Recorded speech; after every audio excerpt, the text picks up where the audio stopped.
A very warm welcome to the Predator EPBF European Pool Championships. This is day 6 and the discipline is 8-ball. The morning starts really well with a great clash in the winners qualification for the last 32 between Germany's Pia Filler and Slovenia's Anna Gradisnik. It's a race to 6, alternating the breaks, and in the booth all the way from Thailand, my good friend Mark White and myself, Tim de Ruyter, calling the shots. Welcome, Mark. Sawadee Cup, as they say in Thailand, and Tervist, Tere Homikust, as they say in Estonia. Good to be here, Tim. One of my favourite games, as you know, 8-ball, and as you say, what a clash to start with. Filler against Gradisnik. Looking forward to this one.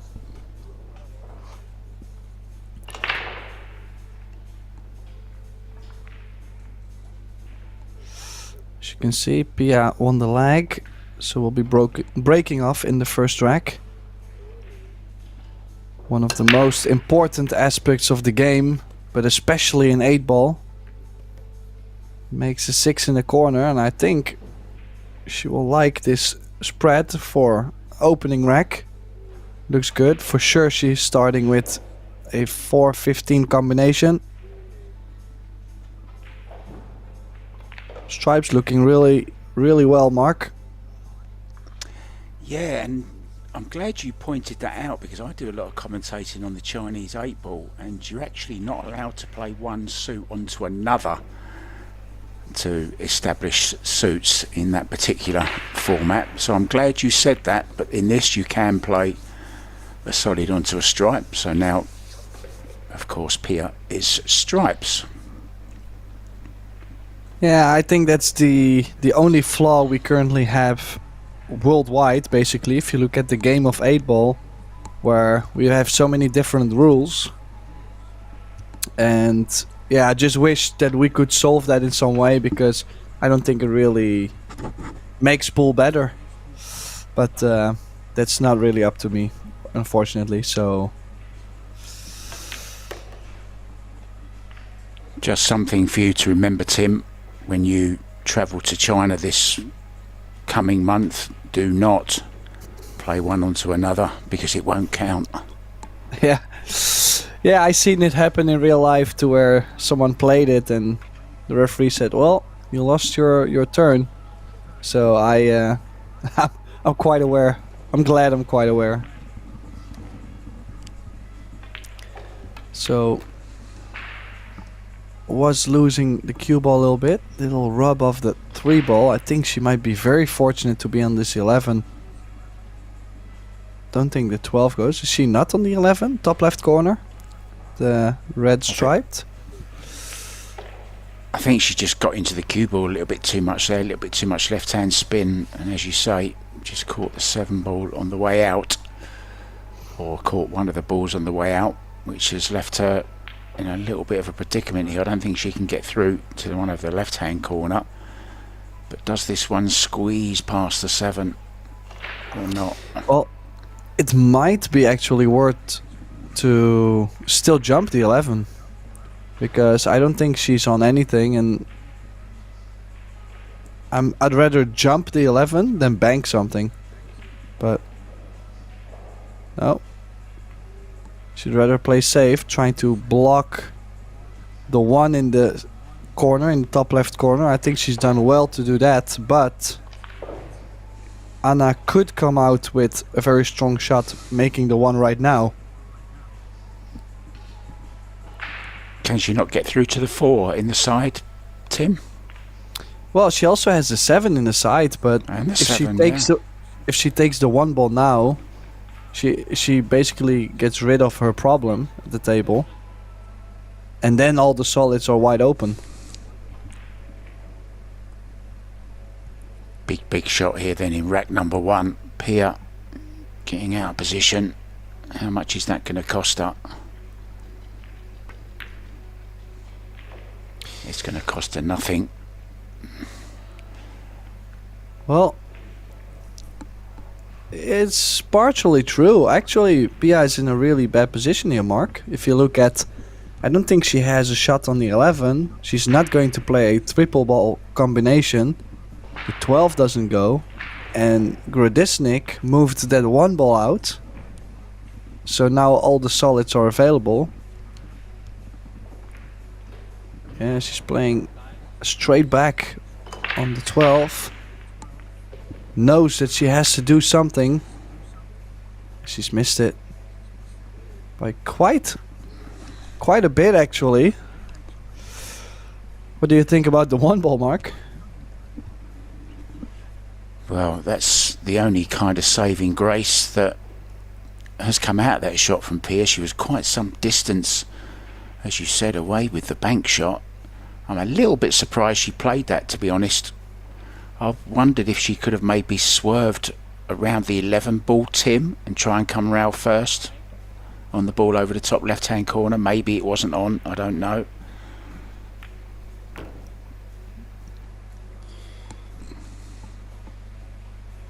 Could play this 4 ball off of the 1. What do you think of that, Tim? I don't mind it, but it's a quite small ball, and you're gonna push the 1 ball towards the 11, so that's something that could potentially go wrong to where the placement of the 1 ball. Yeah, still curious because she needs to do something. Is she going into them right now? No. Like, she has to get to it as soon as possible. Unless... Perhaps she can make it from here, maybe. Yeah. Turn it in with a bit of right hand spin, maybe, Tim.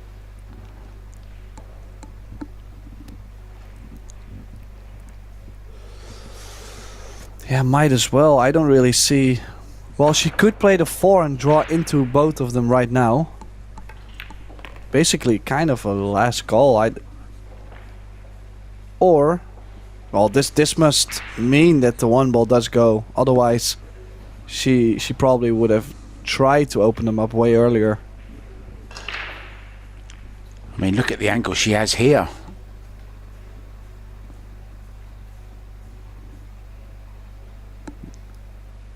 This looks quite inviting as well.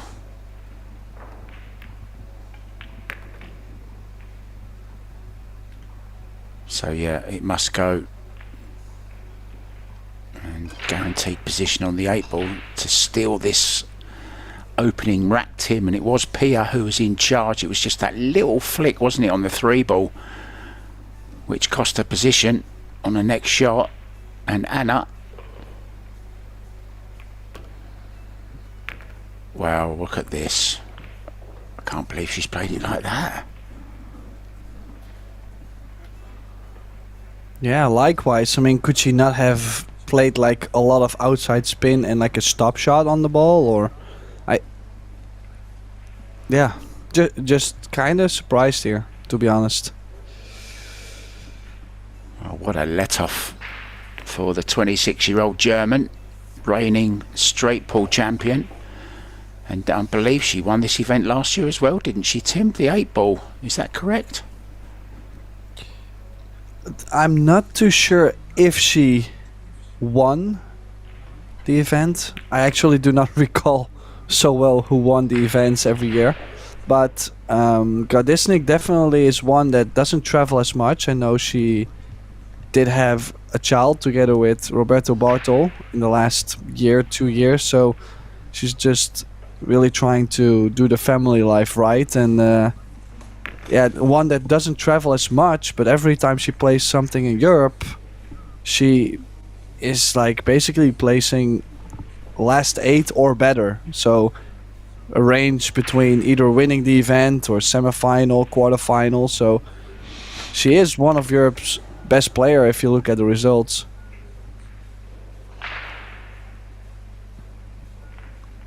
Yeah, her brother Mitja, who is one of the coaches, of course, in Slovenia. Nicely done from Pia Filler there. And she kind of likes Tallinn, Pia, because she won the Tallinn Open, Tim, here last year as well. And we have that coming up straight after the European Championships as well, don't we? Yeah, the only difference that the Euro Tour after this will be 8 ball, which I have never seen that before.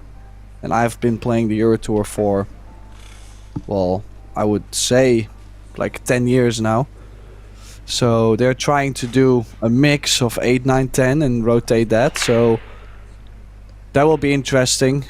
Someone that's on top of the Euro Tour rankings when it used to be 9 ball or now just 10 ball earlier could drop down the list because they might not be so all round. So will be good to see some variation, but could be, yeah, interesting to see some change in the rankings as well. Oh, I didn't actually know that about the 8 ball. I thought it was 9 ball, so thank you for making me aware of that. And I guess maybe it might have something to do with the fact that the Ladies World 8 ball is going to be taking place in July this year for the first time, if for a very, very long time, if at all. So yeah, the World 8 ball is coming up in July, so maybe that's kind of just a little warm-up, Tim, for it.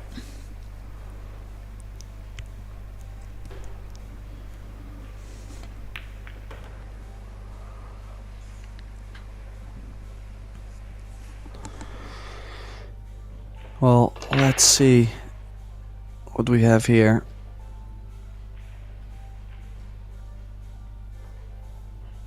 Was close to make a ball on the break. Gradisnik, ball going towards the side. I believe it was a 7 ball. Last second it got bumped away. Yeah, chose the solid and would have been nice to be straighter on the 1. Don't think it's easy to avoid the 4 ball on this.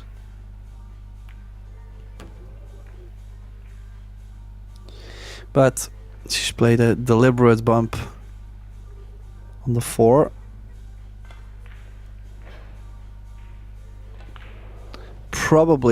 I probably would like to play the 4, draw back, get straight on the 5 and play 4, 5, 3, 6. She's moving the cue ball a little bit more.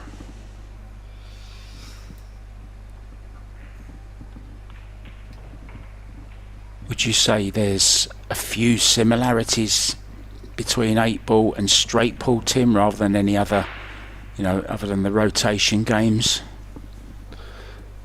Oh, absolutely. I mean, I think straight ball and 8 ball are way more connected because you also have to pick a good pattern, and I think you realize what balls could be causing some trouble way earlier than when you're playing rotation.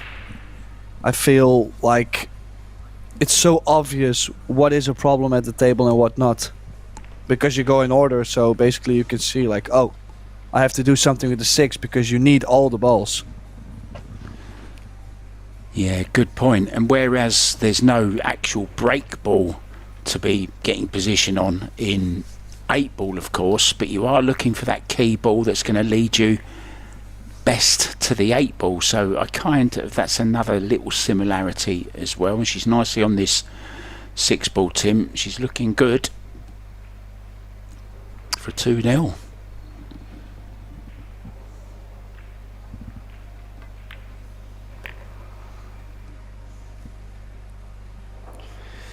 Yeah, capitalizing on a dry break from Grodisnik. Dry break in 8 ball is just, well, it's tragic, isn't it, if you don't make a ball in 8 ball.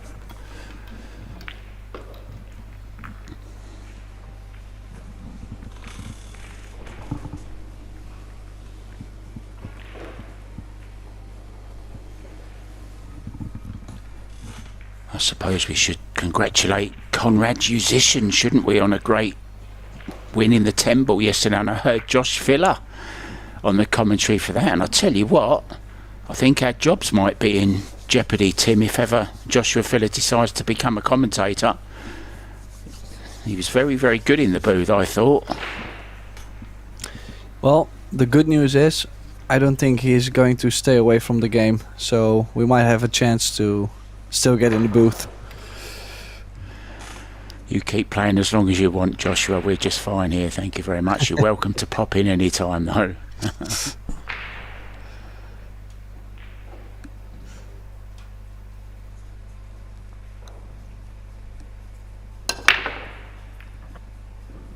Nice little pop on there.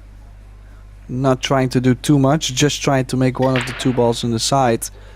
If you do so, as you can see, the layouts are pretty open. Just the opening shot here. I don't think she might have the 12 to the top right, but I think she'll have to go for the solids. I like the stripes better, but yeah, you have to get something actually.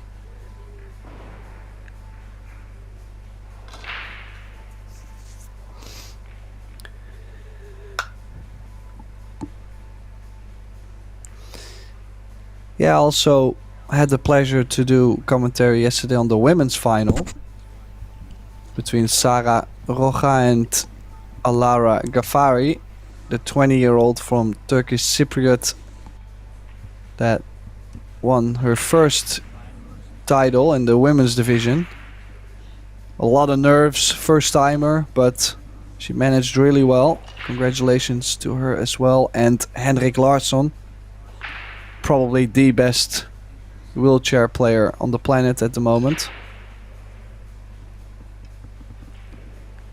Yeah, Hendrik, great player, isn't he? Saw him live in Puerto Rico, I think it was, back in 2023. Great player. Good to see him still going wrong. Great guy as well.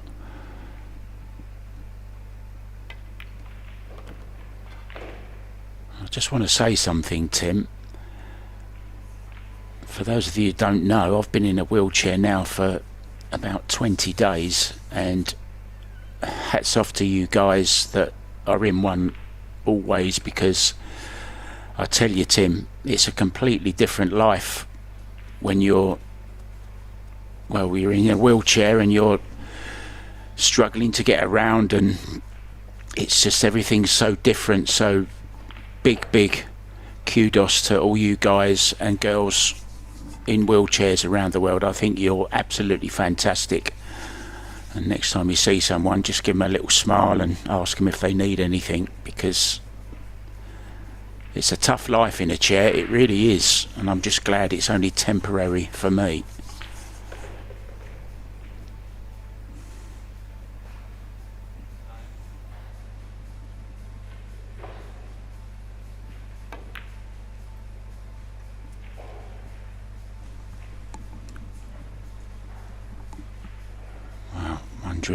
Was she just worried a little bit about the scratch there in the side pocket? Well, she was running the cue ball quite a bit around the table, and felt like could have been a little bit easier at times. Now for Gradisnik, she has to get to the pink 4 as soon as possible. Could potentially go there now. Could maybe draw in between the 8 and the 13.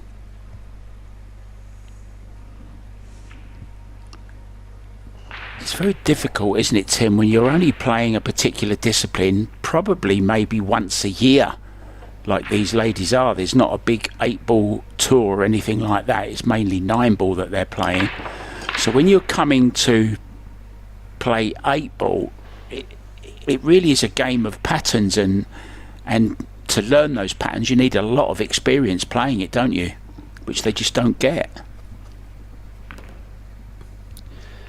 Well, there is a trial and error, basically. I mean, if you don't have the opportunity to go out there, try what you have practiced, fail and learn again, then how are you supposed to know what is the best option in 8-ball, for example? You just gotta play it so much to know what's right and what's wrong. Oh, could be behind the 9. No. I was gonna say, if that ends up behind the 9, would be like 1 in a in a lot. Let's say 1 in 100 maybe to do that, but still, she did take the 4 out, and now, yeah, it's a good chance. It's an open chance. Should be out here. Not trying to put more pressure on her. It's what we can do sometimes, Mark. Yeah, I'm just thankful that they can't hear us.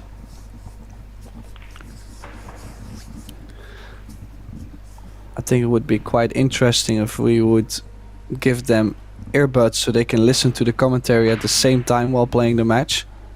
I think that would make quite a big show. A lot more doubt in the system. It would certainly be something to think about for some exhibition matches, wouldn't it? That would be kind of funny. Could have some banter back and forth with the players as well. Like, Mark White, what are you talking about? Of course I'm not going to go for that one. Why would I go for that one? I've got this one here. That would be a bit of fun, wouldn't it? To interact with the players.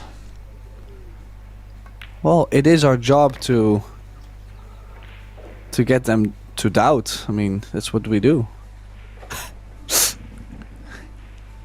Yeah, she's gone a little bit wrong here. Do you play this top left, Tim? Yeah, I think to the top left, even if you play the pocket speed, I think you still have a bigger pocket than it looks like. Just gotta make sure she plays a good cue ball. She looks like she's playing just top spin, so she's gonna leave a longer 8 ball. Oh, she's missed it. And oh, needs some luck. Oh, look at that for a roll. well, Has she hooked her on every ball? No, I don't think she has she? No, I don't think so. I think she's left Pia a nice angle 2 on the 9 to go straight down for the 15. Very close to being very, very lucky there. Imagine that if she hadn't have had a look at any ball. Yeah, on the side, I gotta say, if she had made the 2, she still had to make a long 8 ball. So I'm not saying if she had made the 2, then we would have been at 2-1. But definitely the opportunity was there. And now slightly starting to worry, actually, because Gradisnik is looking a little bit fuzzled at the moment. And Filler is just getting plenty of opportunities to extend the lead. Yeah, lots of table time, keeping the rhythm going. And she'll be brimming with confidence now. Already 2 ahead. This will make 3 in an alternate break, Tim, in 8 ball. Well, Anna Gradisnik has got to start making balls on the break. It's as simple as that, and running out. Otherwise she's going to lose her way in this match, and it will mean she's out. There's no more chances after this.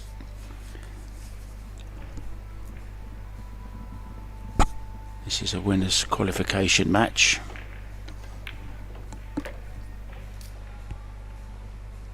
.30 it is.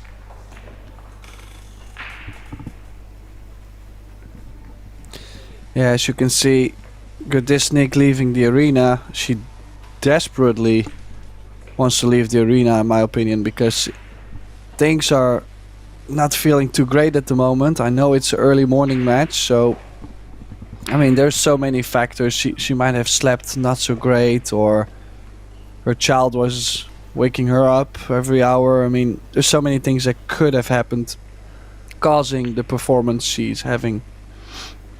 But time to regroup, maybe get some fresh air, put some water in your face, and come back and hopefully break a run, at least a game to get going.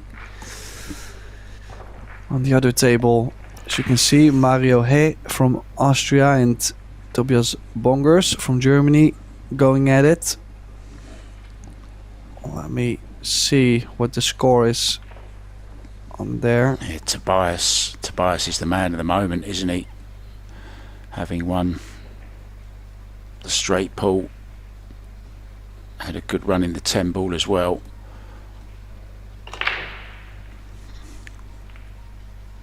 Yeah, so also a winner's qualification match to enter the last 64. Score currently 3-2 Mario. Yeah, Tobias definitely one that's hitting high gears lately. Also finished well in the European Open in Bosnia. Has had a couple good results, but not the ones where he would win the event. And then now suddenly he's won the straight ball, which I know is his favorite discipline. It's a very high number ball runner actually.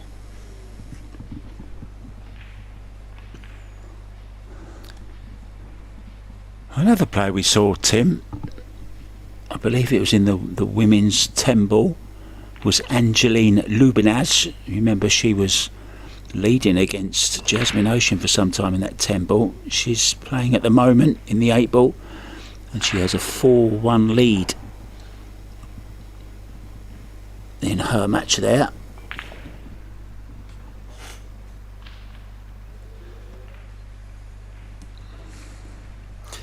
Yeah, if you're looking for more information about the tournament, any scheduling, any draws, live scoring in any division, so men's, women's, under 23 is also starting, and the wheelchair, go to EPBF.com. All the information is provided there, so I know it's quite a puzzle. It's also quite some divisions, some disciplines, so yeah, it's a mix, it's a bunch of information, but everything is on there.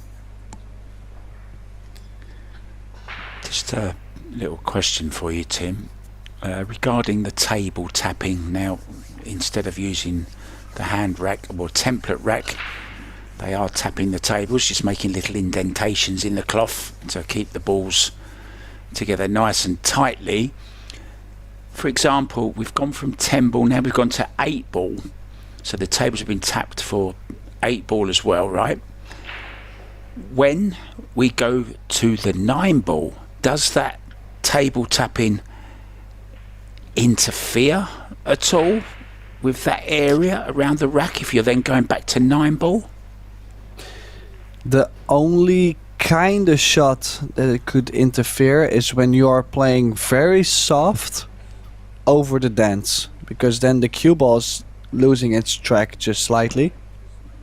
But overall, I mean, and I think since I started playing any European Championships, they have been doing the tapping, and of course you'll hear a player say, the cue ball rolled out because of this and this, but never really seen any huge complaints or problems with the EPBF because of it. So I think that's the only thing that could happen, but I think everybody's just considering the fact that there is no perfect in this matter. It's either have the balls frozen every time and not play a soft shot over the dance, or hand rack the balls and possibly not have a perfect rack every time. Well, let's hope this one is perfect, because Anna needs to make a ball very, very soft break there. Not what she was looking for, is it, Tim? Yeah, they are really trying to feel the right speed to make those 2 balls in the side, and both the 1 and the 9 got just slightly too low, meaning she hits it just a tad too soft.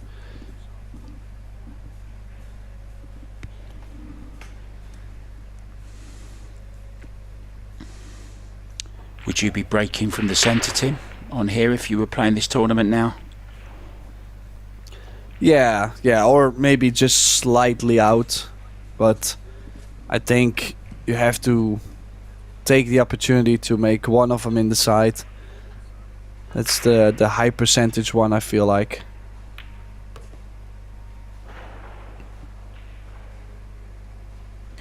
Now 1-7. If she gets straight on the 1 and on the 7, she's straight on the red 3 ball to the bottom left. If she lands straight on the 3, could find the gap between the 11 and the 15. The red and the brown striped near the 8 to pocket the 6 in the bottom right and be straight on the 2 in the side. Oh, and then it's step the 2 in, 5 ball, and the 8 goes in the left center. So if she can get straight on the 3 ball, I think this rack is laying extremely nice. And a chance to go 4-0. 4-0 in a race to 6 mark is quite a lot, especially with the alternate break. So, and near the finish, and knowing that you're guaranteed a couple breaks to get closer to the finish line. It's really that break that's let Anna down so far. We keep stressing how important it is, the break in general in pool, but in 8 ball, as you say, it's just kind of everything, because you're just opening everything up for your opponent. There's no kind of safety, but I suppose she could try breaking from the side, Tim, and try messing them up a little bit. Well, that's always a strategy, but I think the decision is more based on how you are feeling than how the match is going, because you can have a huge grind on your own rack to then see your opponent break from the center, make 2 balls and run out. So what's gonna last longer is probably to go aggressive still. I must say, I prefer the aggressive way, to be honest. It's just that she needs a little bit more power, and hopefully she will have noticed, Tim, that those 2 wing balls into the side pockets just never reached, so she should have made a note of that, and next time she breaks, well, it's probably going to be, she's going to be 4-0 down the next time she breaks, which she is. Could be 5 by the time she gets to break again, Tim.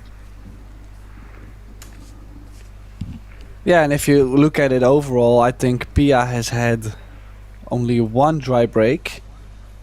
And I'm not sure, what is it? 2 successful? No. I'm not sure.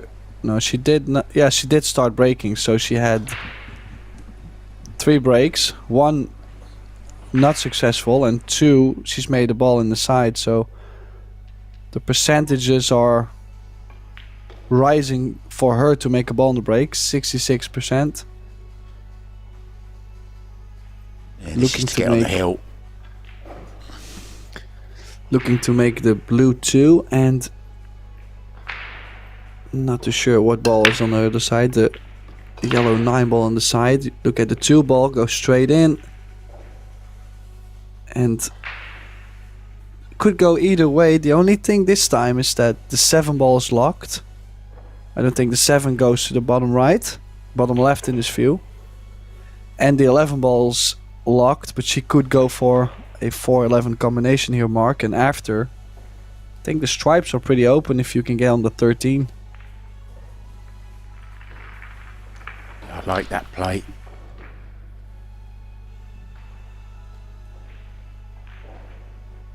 I think she's seen it, so she slightly has to overcut the 4 ball if that's the way she's going. Just has to trust to luck a little bit, Tim, about the position on the next ball, doesn't she? If she does play that thin cut on the 4 to make the 11. Well, I was thinking you could go for the combination and let the cue ball go 2 rails and kind of just run into the 6 ball. Like, I don't think there's a really bad thing that could happen if you play like a medium speed. You don't want to play it too soft where you can freeze up on the 6, and you don't want to slam it to where you're gonna rearrange the whole table. Just play at a pace where you're kind of playing position onto some... Oh, I can't believe she's played that. Yeah, chose to go solids and go to the 4-ball straight away, so that tells me the brown 7 must go. But look at how she's tied the 1-11 up now. This could be a very messy game from here. Can she open it up now? Very thin off the 9. Just kind of catch a piece of the 4 and run into the 11. She'll have the stripe into the opposite side pocket. Well, kind of feel like the cue ball is getting away from her if she does that, catching the left side of the 4.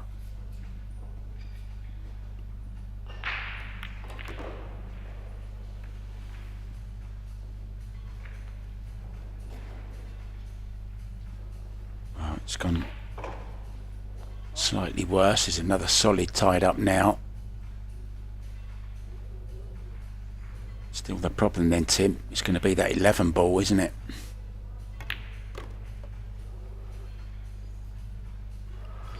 Yeah, does not want to wait too long to get there. It's a shame she played that shot so hard, because she could have left an angle on this 14 into the bottom right, couldn't she, to have maybe gone into them then. Maybe she can get onto it this time. Oh, she's tried to draw into it from there. That was very, very low tariff, that one. Very, very difficult. Needs some kind of angle on this 14 to draw into it. She wanted to do it from there, really, while she's still got the ball over the side pocket. It's insurance, Tim.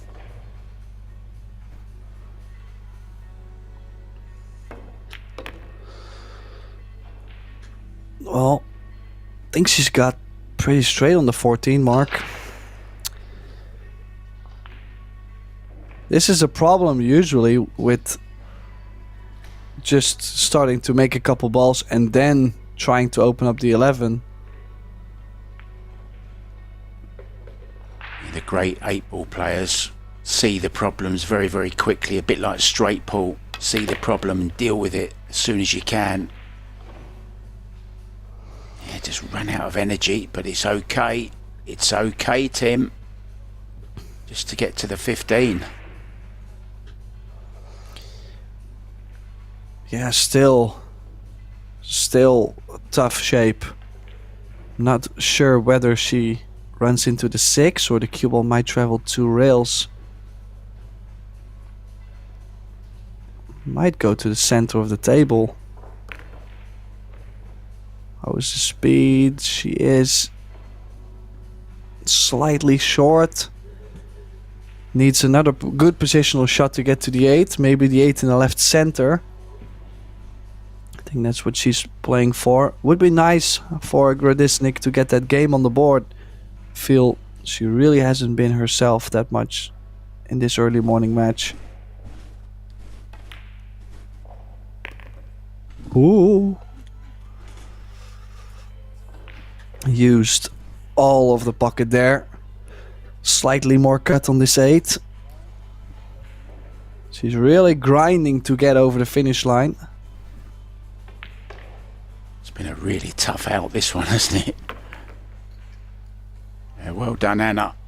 Very, very good. Hopefully, Mr. Bartol has been up feeding the baby during the night so that Anna can get some much needed rest for her early morning match. She will be breaking, so just needs a little bit more power, doesn't she, Tim, on this next break? Well, the only risk, and I think that's why the women players are breaking this kind of way, is that if you put more power on the break, you're more likely to also lose your accuracy and start to cut it a little bit more on the sides.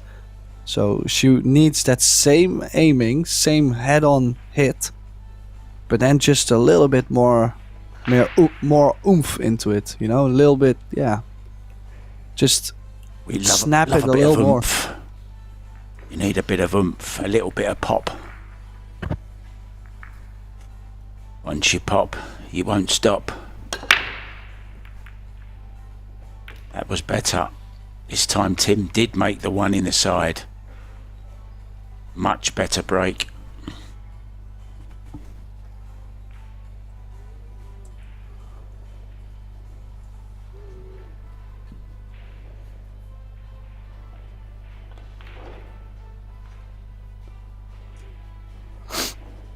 Yeah, I mean, just trying to see if there is anything tough, but she's got so many options, and the solids, it's not horrible if she can get on the 4 early to get to the 2. I think the 2 ball is the only thing that could go, well, not wrong, but you could lay yourself maybe a little bit more angle, or not ideal. Well, she'd love to leave 4 and 2 to the last, wouldn't she? If she can get straight on the 4, she can play a stop shot onto the 2. I think it goes into this bottom left-hand corner.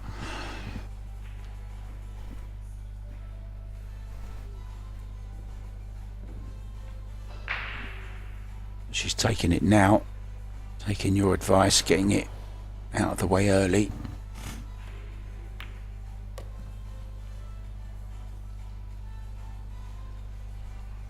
And we'll probably do the same with the 2 now that she's on it.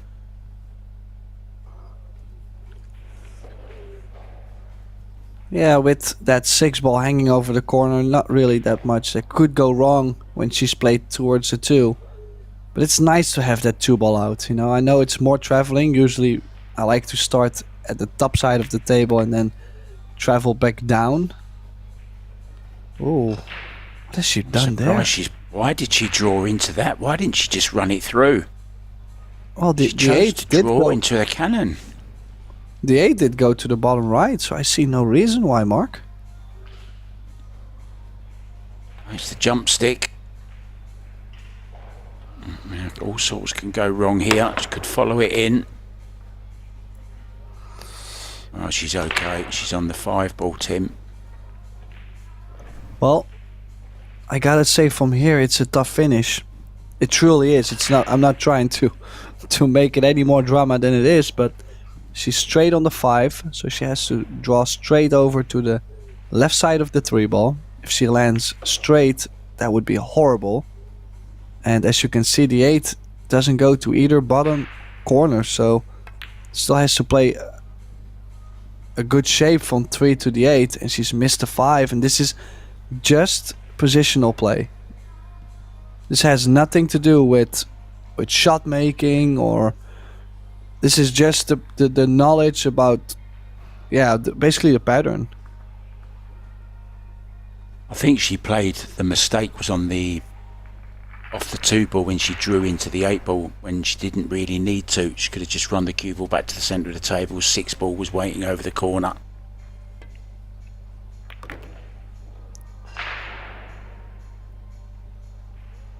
Oh, Don't want to end up there.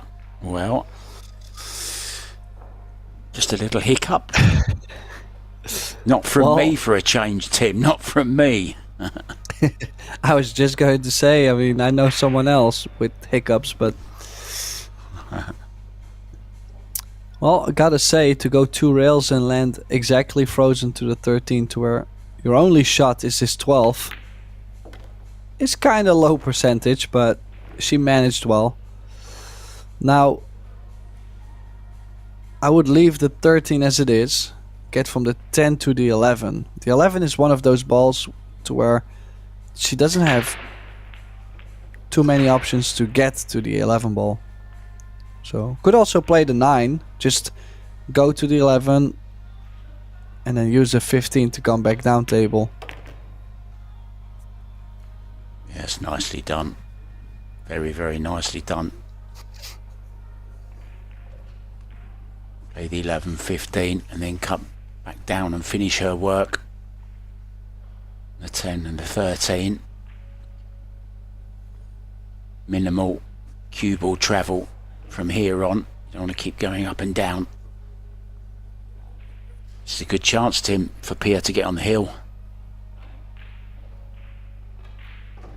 Yeah, and I think it's a very fair scoreline as well. I mean, I'm not saying Pia hasn't missed any balls or has played perfect by any means, but Gradisnik is just losing the cue ball here and there, and then the tougher shots she has missed.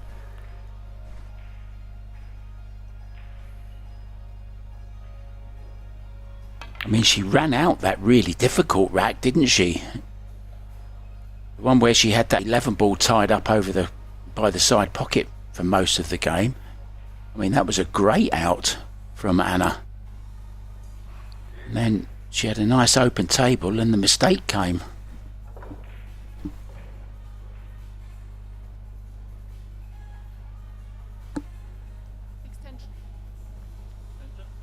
Oh, some nerves. She was ready to shoot and then still jumped back up to call her extension. Don't forget, there is a shot clock, and that might be one of the reasons, I'm just considering, might be one of the reasons why Gradisnik is struggling. I feel she is not that fast of a player, so the shot clock is not favoring her too much. And the fact that it's 8-ball. For example, there's other players out there. For example, Niels Vayen usually says he really doesn't like 8-ball with the shot clock. He doesn't mind the other games, but 8-ball, just because you could break, have a tough layout, start something, bump a couple balls, make things worse, and then you have less time to look for a solution. Like, yeah, then it feels like you have to, improvise within 25 seconds or probably less, because you still have to execute. So that could be one of the struggles for Gradisnik, while Filler brings his match to the hill and breaking. I had a very big discussion for about half an hour actually with Torsten Holman and Ralph Souquet when we were in Puerto Rico back in 2023, and they were both convinced that there should be a minimum of 40 seconds for 8-ball. And you know, really a minute wouldn't harm, would it? It doesn't mean the player's going to take a minute every time, but just 8-ball is slightly different. You know, it's not potting by numbers, is it? It's many different variations that can come up, and it can be a very difficult game to plan 8-ball. So I think just a little bit more time in 8-ball would be fair. I don't know what you think of that, Tim. Yeah, it's not really about the players that will not use 1 minute per ball. It's more about the players that do take 1 minute per ball. It's just going to drag so many matches and make them last. What about 40 seconds? An extra 10 seconds to the normal 30 then? Would you think that would be sufficient? I mean, something like that I could imagine, or yeah, I mean, I don't mind it. Or for example, make it where 8-ball has 2 extensions. Like, that could be it. But yeah, I mean, I understand also we should not make too many separate rules per game, per cue sport, I mean, that also doesn't work, so I'll leave those decisions to the people that have way more knowledge than me.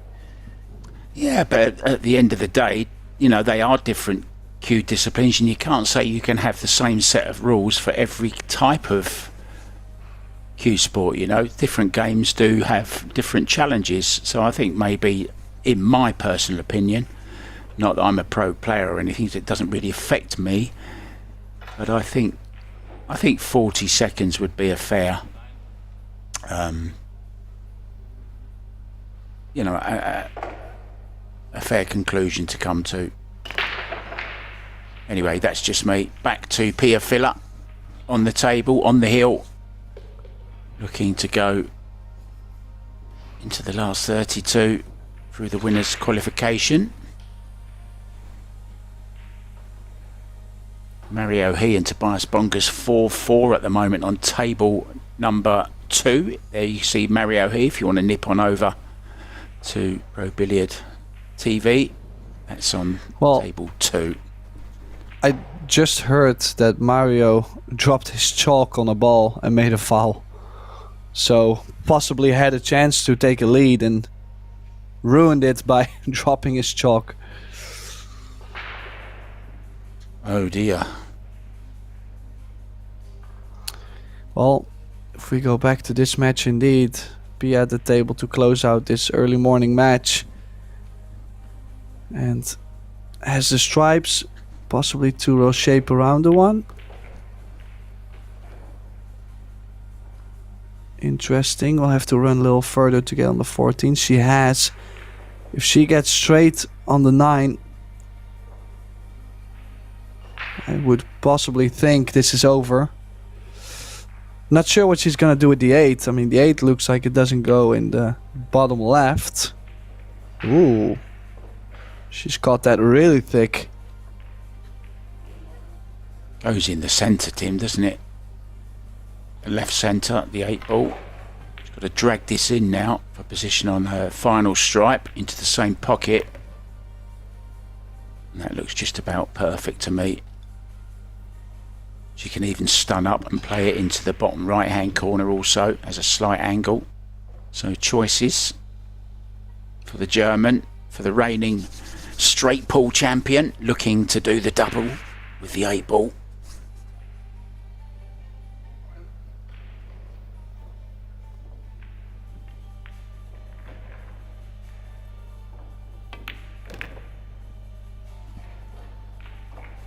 Oh, nice bump. Look at his shape on the 8. This is to close out the match and qualify for the last 64 through the winner side.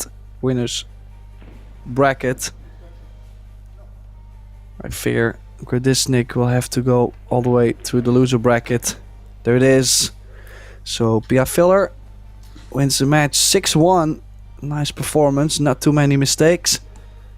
And we'll see Gradisnik back later on with more action. So thank you, Mark White. And our next match is, I believe, in like an hour, 45 minutes. Like 45 minutes to an hour. So make sure you stay tuned at the Pro Billiard TV channel. Mark White and Tim de Ruyter. See you later.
WM-Viertelfinale passiert.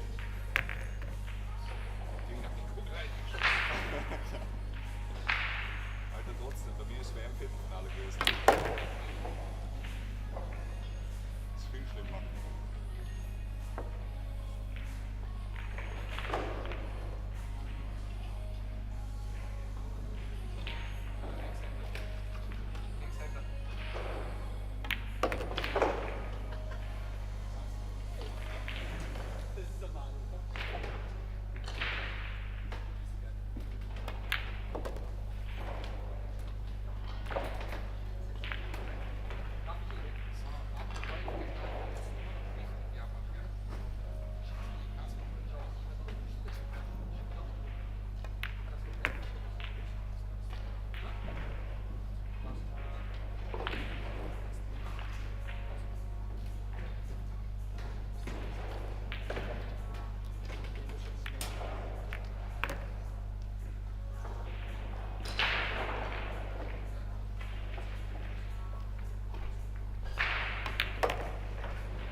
first rack of this match. But I think, Tim, yeah, Max is going to be very solid in this match, so it will all be down to how Milos breaks, I think, to give him much of a chance. He has to take his opportunities, you would say.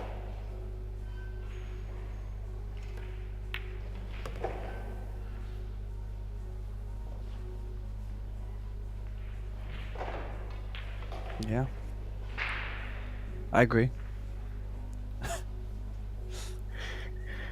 Actually made this look really easy, this layout. I mean, still had to open up the one ball, but nice breaker run to start the match. Yeah, and I think the way the 4-ball was at the beginning of that rack, it just invited him straight away to tackle that problem. It's nice when that happens in a rack, and your kind of first shot gives you an opportunity to solve a problem. That's always a bonus, for sure.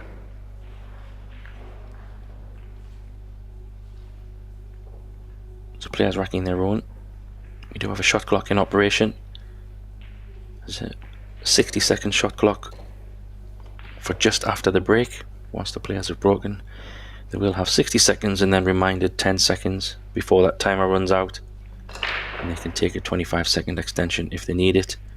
And then following that, they have a 35-second shot clock and still 25 seconds extension. Okay, let's see. Milos Milankovic to break the balls. First timer for us both. To see how well he does. Slightly too soft. Both balls not going into the side. Came up dry. And I believe another open rack for a Lechner here. Yeah, I agree with you. It was a bit soft. I think that's.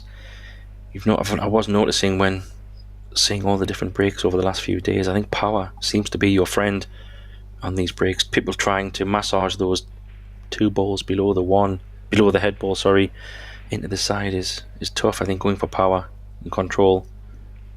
But Stripes are looking pretty okay here, I think. He doesn't really have a solid to go at anyway, I think, from where he is, but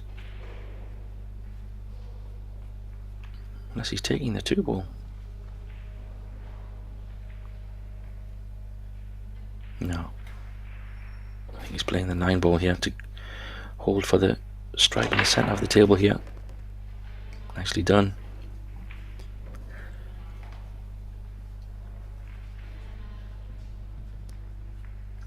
Yeah, I wonder if that 12 ball in the centre of the table is a bit of a problem. It might go in the side to him potentially. If he wants to play for that now, he could, in theory, roll the 10 ball up if that does go in the side. Just looking at it now, so it might be a little bit of a problem. Well, he might have to take out the 15 first in order to play the 12, but the 12 does not go.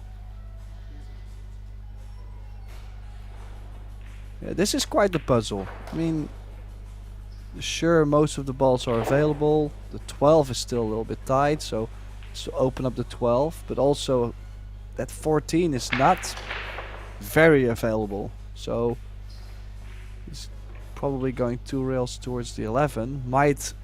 From this angle, the 12 ball does go to the top left. So that could be kinda alright to play for. 11, 15, 14, and then 12, 8. Yeah, maybe he might play the 1 on the rail at the end, potentially. Just depends how he lands. I wonder if he could even bump into the 12 if he wanted to here. If he chooses to, depending on the angle. Yeah, nice shot. Yeah. Just a little bit more angle on the 15 now, so indeed, like you said, possibly the 14 before the 8. We'll have to play, well, he's looking at going 1 rail over, straight over, I think, to play the 12 in the same center as the 15.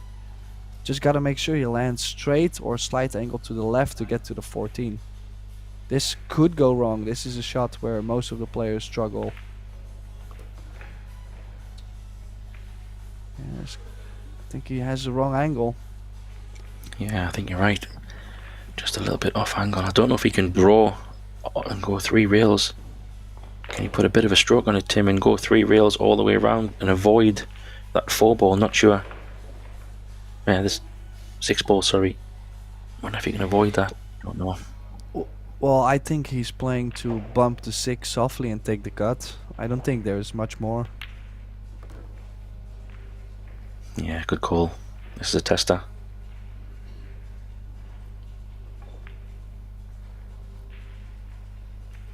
Yeah, this is a first big shot of this match. This is not simple. Like you said, had to take what the table gave him. I like that. He didn't go too crazy, just confidence that he can knock this one in.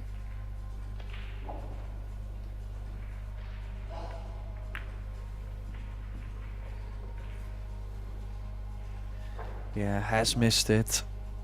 Left the 3 ball frozen for Milankovic, but then still can play so many safeties now, or moving defense could open up the 3 ball if he wants to go aggressive. So I would definitely make him a strong favorite.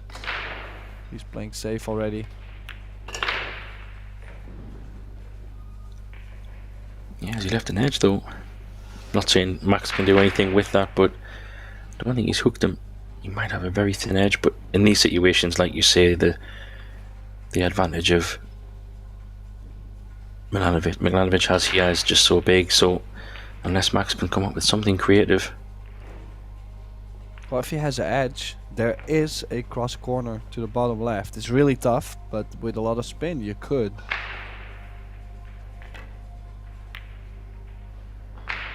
It's just cue play ball. the 14.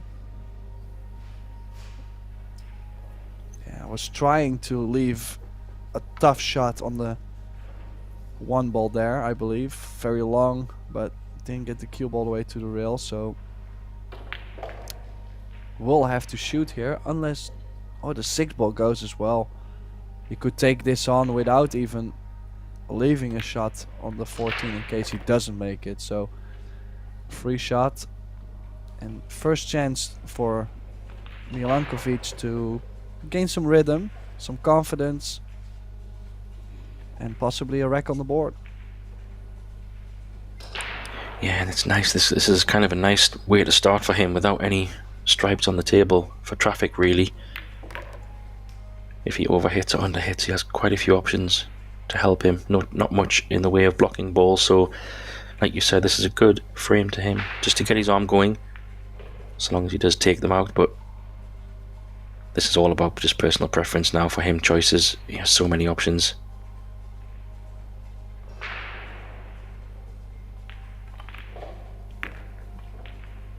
We'd like to keep it as simple as possible. Yeah, he's probably looking at playing the 2 ball, then the 1 ball.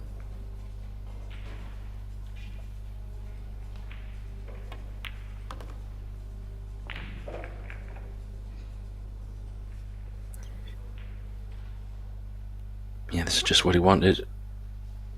It's not very often that you do see balls missed when the tables are open, but when you do miss your last ball, yeah, I mean, it's not very often you win a rack, Tim, if you miss your last ball on an 8 ball run out, right? You're generally, odds are very stacked against losing that rack. Well, I usually don't even expect to get back to the table. Yeah, exactly. Still a little bit of pressure on Milos if he's new to this environment. Ooh, I thought he had overcut that for a moment, but nicely done. Still got a bit of a shot to make. He's a bit closer at the rail than he would have liked. This just puts a little bit more pressure on this shot. Not saying he's going to miss it, but he would have liked a much easier, even taking a break in between. Why not?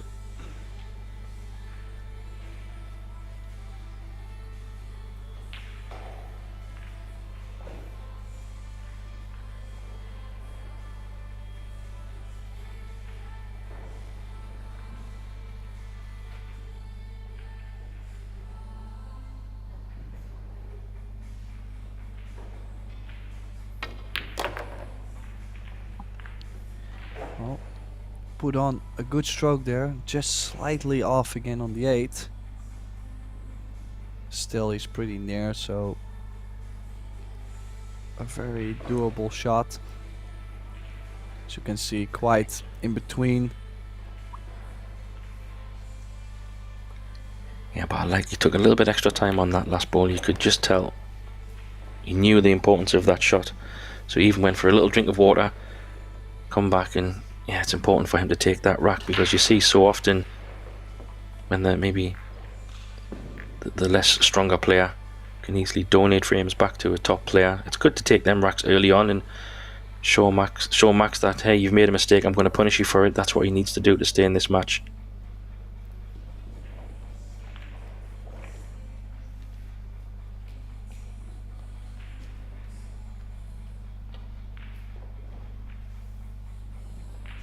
So let's see Max's break. See if he goes for a bit more power.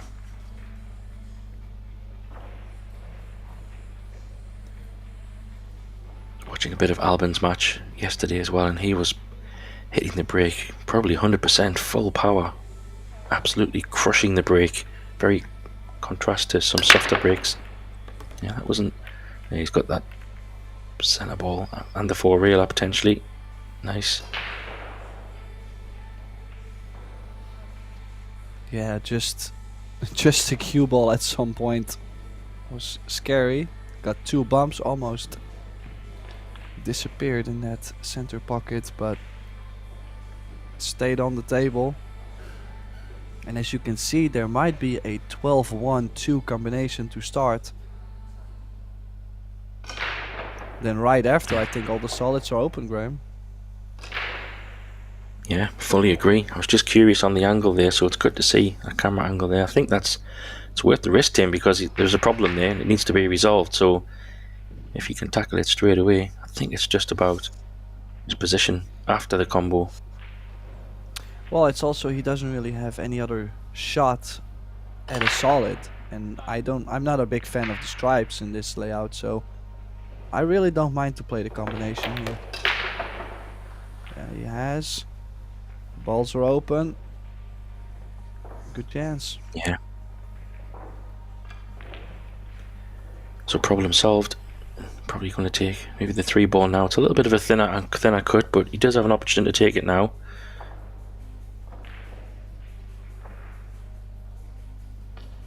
May even play a little bump if he chooses to. Yeah. So now it's all about position to get down to that ball at the bottom end of the table.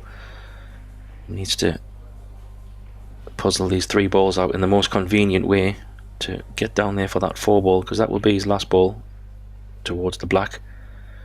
Yeah, which way would you take these then, 3 Tim? Would you take the 1 in the side now, or the 1 first? I do like the 1 ball first. I like to, in general, if I can open up a pocket for another ball to go. So if you take the 1 out, the 7 would go in the top left, just in case. Then I prefer to take that 1. He chose to play, for example, the 7 in the top right. I mean, he had plenty of options, but I did like to go at least 1. And now still the 7. Yeah, it's a little bit more tricky. It should be fine, but it's just a little bit more of a cut than you would have liked. Could have been a lot easier. You might just maybe draw this to the side. Maybe 2 reels, yeah. Needs to make sure he has an angle on this 5. Looks pretty okay for me for here. I think he can probably either stun this down to the right side of the table, or maybe even thread between the stripe and the black. Let's see what he prefers. He's stunning it down, I think. What about the pace? That's pretty good. Yeah, so what looked like a bit of an interesting break with a little bit of a problem, like it was similar in the earlier rack. The problem could be fixed very quickly, so he jumped at the chance, and like you say, he didn't really have a choice but to go for that combo, 3 ball combo. And then we have a break and run for 2-1. Yeah, starting with 2 breaker runs now. Just a previous game, that's where Max made, well, a mistake. Basically, struggled to get over the finish line. But in the end, it's about whatever you do on your break. That's alternate break, you know. If as long as he keeps breaking like this and break and dish, there's not much Milos can do. No, especially if you win the lag, then as long as he holds his own break, he will win. Let's see if he changes the break a little bit. The last one I felt was a little bit tentative, a little bit softer. I'm thinking I'd like to see him put a little bit more power in the break, but not sure what you think, Tim.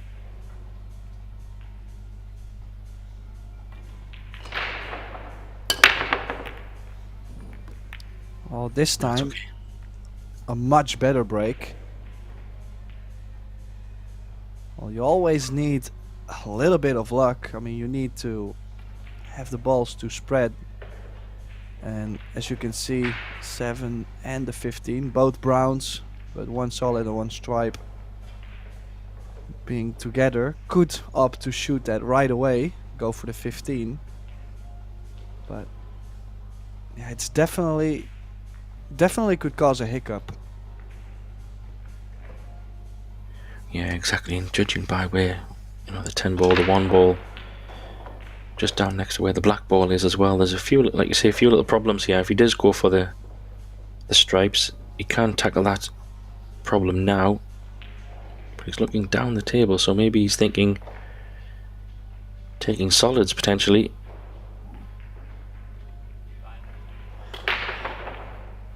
Yeah, he is taking that 1 ball now. So he must have a plan in his mind. I'm wondering if he's going to go for it now from the 2 ball and try and open this 7 ball up to him, because he will have a 5 ball as a potential saving ball if he doesn't land how he likes.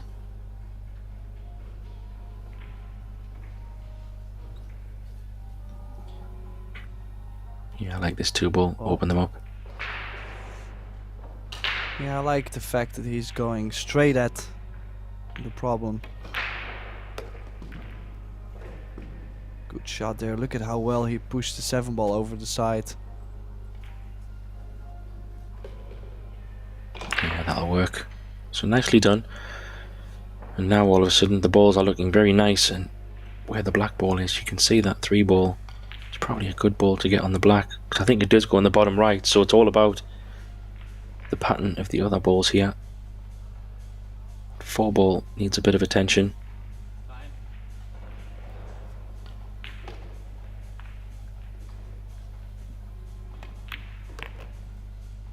Ooh, how's the pace? Has he overhit that? Ooh, well, I'm not sure that's what he played, but he does have a shot. And because that 7 ball does go in the top right corner, he's created a little bit of a test for himself here. Could maybe dig up and play the 7 in the side, but no, he's going to go down 6 ball.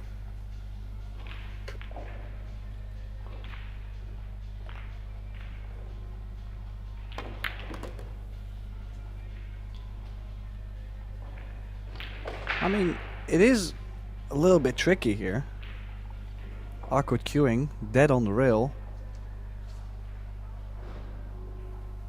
Yeah, the 4 ball must go bonus. Probably come back across for the 7. I always missed it by quite some way. Well, even though I do understand why he was trying to go 4, 7, 3, 8, I probably would have played 4, 3, 7, 8, just because getting from the 4 to the 7 with the cue ball frozen on the rail, I don't think that was easy by any means. And yeah, he's also missed it because he was trying to get on the 7, not because potting the 4 was the issue. Yeah, I think that was created just by the little bit of miscontrol earlier. And like you said, when he was frozen to the rail, that just caused a problem. But now it's giving Max a pretty open table. And this is all about that 15 on the right side rail, I think. There's a few little blocking balls. So it is a bit of a fine margin to get in there. I wonder if he's going to play the 9. It's a bit aggressive to play that way, but He will have to find a way to get that 15. If he can find a way on the rail and leave that 9 to take after the 15 could be nice, but that's what he was trying. We might have to take the 15 now. What do you think, Tim? Well, yeah, I don't know. I was doubting if you would want to shoot the 15 now. It's really tough to get the shape from 15 to 9 anyways. So why not just play the 9, go 2 rails forward to where the cue ball is now, or even go to the top side of the 15. No, 2 rails, yeah, I like this. And then use that angle, because you need the angle anyways to go 2 rails and get to the 10, to the bottom left.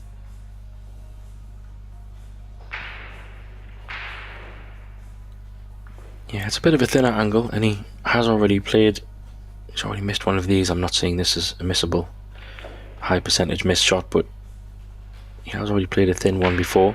Needs to put a little bit of draw on this. A little bit of bottom. Yeah, he managed it well. Good speed control here. Would love to be straight on this 10. If he's not, he might have to play a little bump into his other stripe.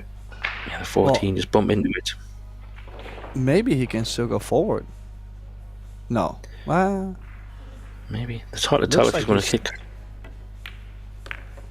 Yeah, good call, Tim. Good call. He could just squeeze past the black, so no problem there. He solved that puzzle pretty well there.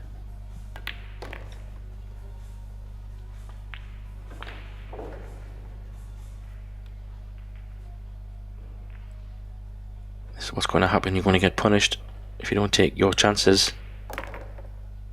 And then Max will have another break chance for another break and run and extend his lead a little bit further. So Milos will be a little bit annoyed there. He did have a half decent chance to level at 2-2, but was not to be.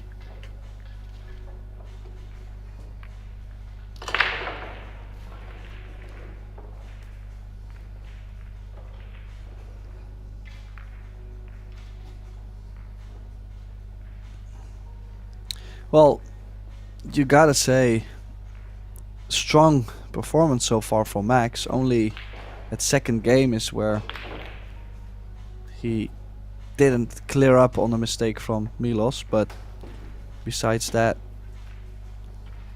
I mean, it's looking very steady again. Like, I mean, basically every time I do commentary on him, he's looking very solid. 2 breaker runs on his own break.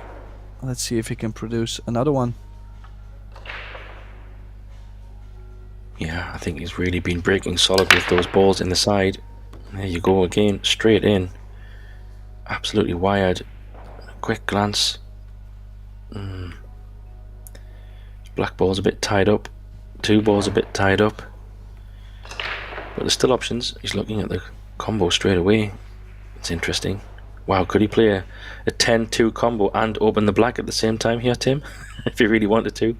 He could do.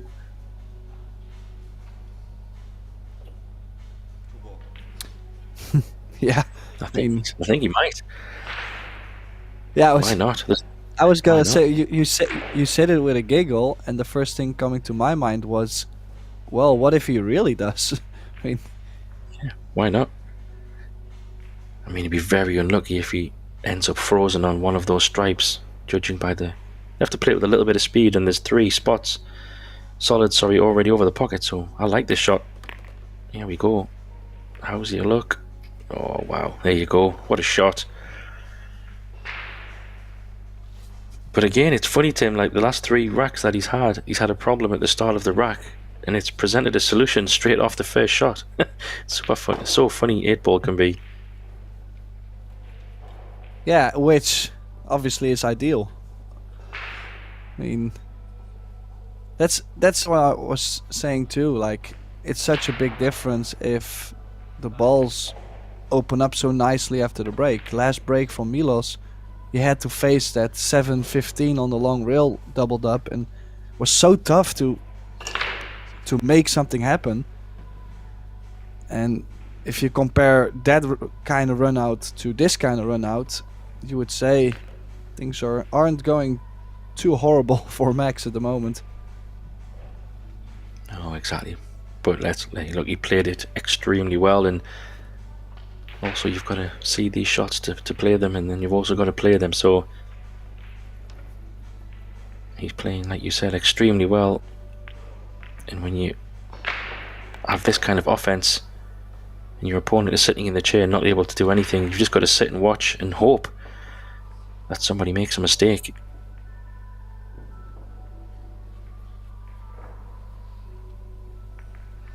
Well, it's just some draw.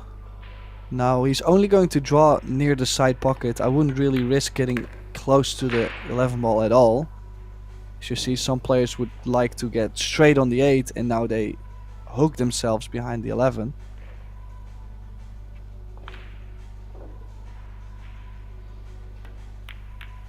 Yeah, just playing smart, taking out all the risk.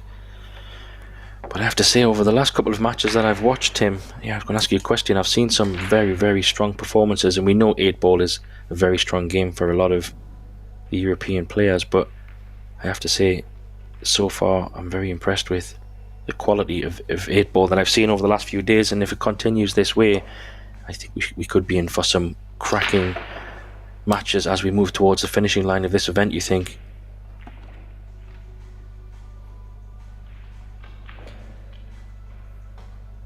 Yeah, I agree for sure. I spoke yesterday. I'm not too sure. I'm not sure if it was with you. I mentioned the match I had once at the European Championships with Ronald Regley. I think I lost 8-6, and he had 7 breaker runs and I had 6. So, and I still lost the match. If you think about it, I missed the opportunity to clear up to make it 7 each. So that is the standard at this moment. You know, if you join the European Championships, if you want to go deep, you need those matches at times where you just make 4 or 5 breaker runs, minimum, I would say.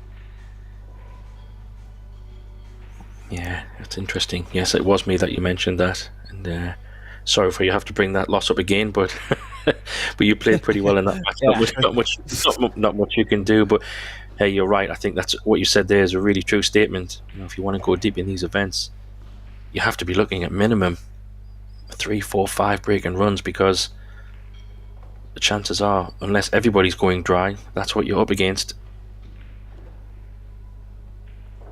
But a pretty good break from Milos again. He got the balls in the side, Tim, and he's got a pretty open rack here with a choice of either stripes or solid, but he's going solids, stripes even. Goodness me, it's early. Oh my, he's pushed it. That's a huge miss.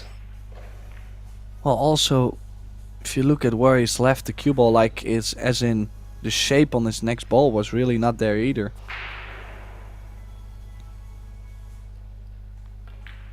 Yeah, it was interesting that he seemed to play it so hard and power. I'm not sure, maybe that was needed, but maybe he felt like he had to put a shot on there. But Max will be very happy to come to the table with an open table. Yeah, just the 9 ball needs some work. As you can see, he's on the stripes. Might have a swing at it now. If he takes it out, gets on the 13. So just stop shots from there. 9, 13, 15 in the top right. Puts him almost straight on the 11. Straight on the 11 is guaranteed on the 12, and the 8 is almost in front of the side pocket. So Yeah, could also shoot 15, 13 first, of course. Depends. Sorry, Gray. No, exactly. You're saying he had the chance to take it straight away, so it made sense to take that 9, like you said. And now, like, it's just pretty much preference, stop shots. Try and make that cue ball move as little as possible to avoid any kind of complications. So this is probably the... Can he reach this? Yeah, he's going to have to put his extension on. He's quite a tall fellow, but just needs to bring the cue ball back. Maybe similar position it's in now would be nice.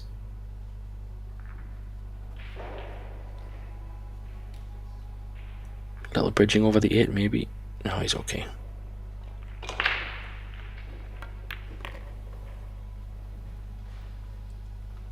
He's just okay. Running away a little bit, I think, on the angle, but I don't think he's going to flirt with the black or anything like this, Tim. I think he's just okay. Maybe a little bit low.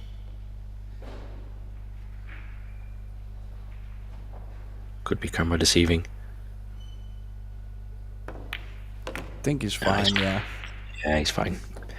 Camera angles can make your eyes go funny, but no, he's okay. Well, I have to say, Max is playing really well, but could also be because Milos is now starting to make a couple mistakes, you know, like he's actually making Max play well too. So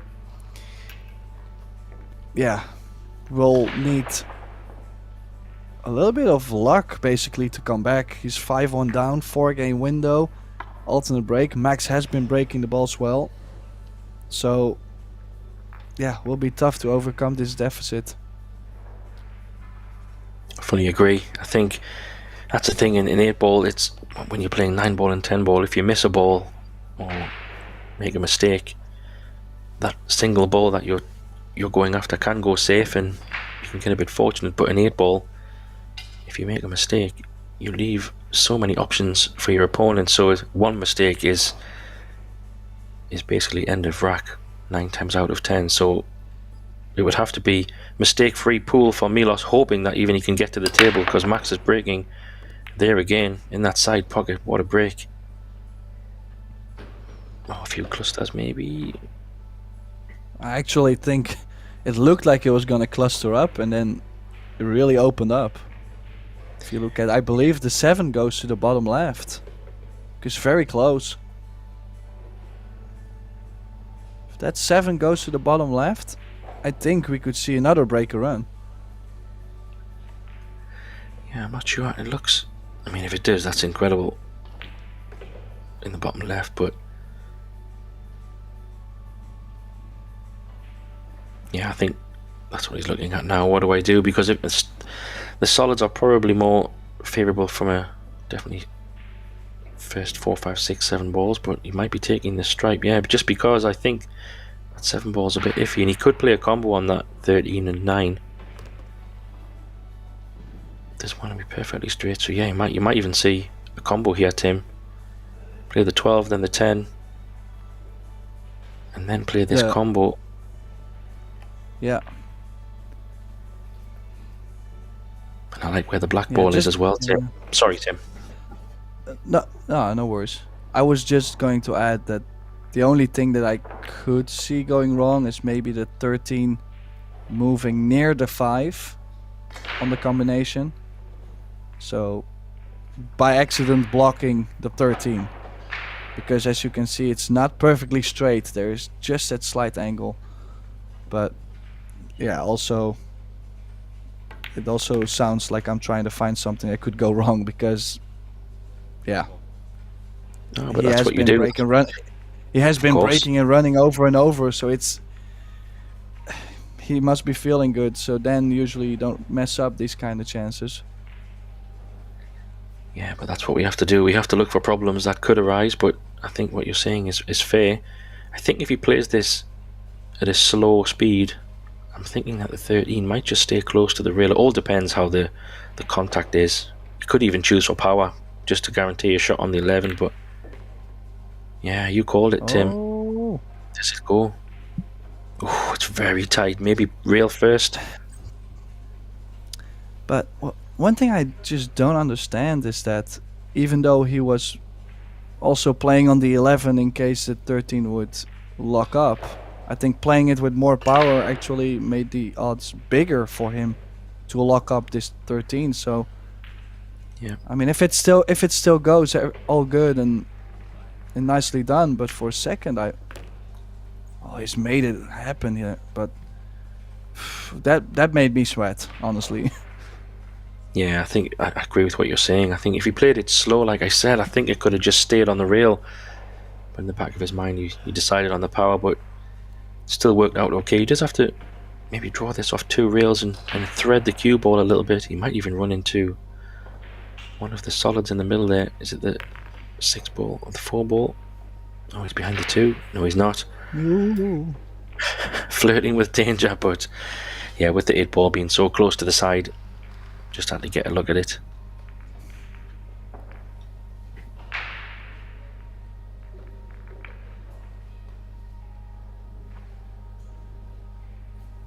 So another break and run, looking like Tim. He's on route for a full house of break and runs at the moment. That would be perfect in terms of defending your own break. You can't ask for any more than that.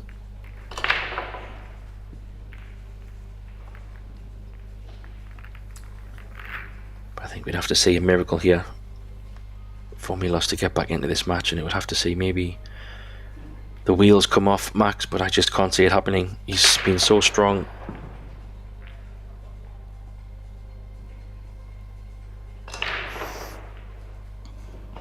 Yeah, like I said, Milos hasn't really been putting a lot of pressure on Max, so the fact that it's raining breaker runs doesn't mean he now suddenly is going to win the tournament because he's playing such a great match so far. We will have to see if he still produces that many breaker runs, if someone else actually fires back, because with all due respect to Milos, there have been a couple occasions where he could have made it a lot closer.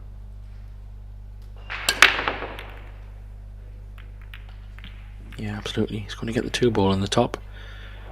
So again, he's got another chance. There's a couple of solid problems around the middle pocket. I'm not sure from that view if they both go in clean. Maybe you'll see that in a moment. Maybe the overhead view might give us a better view, but it looks... Yeah, that's a good view. I wonder, do you think they go, Tim? I don't know. Looks very tight. He's taking stripes anyway, that's probably why.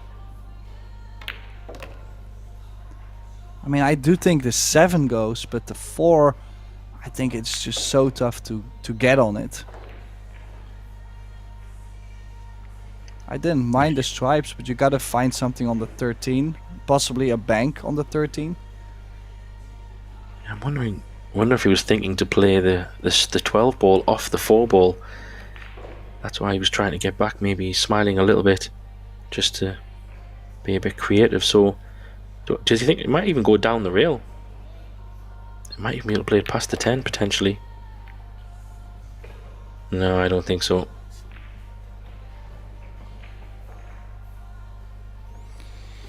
Well, if he would like to play the bank on the 13, he has to make sure he gets rid of the 14 as soon as possible.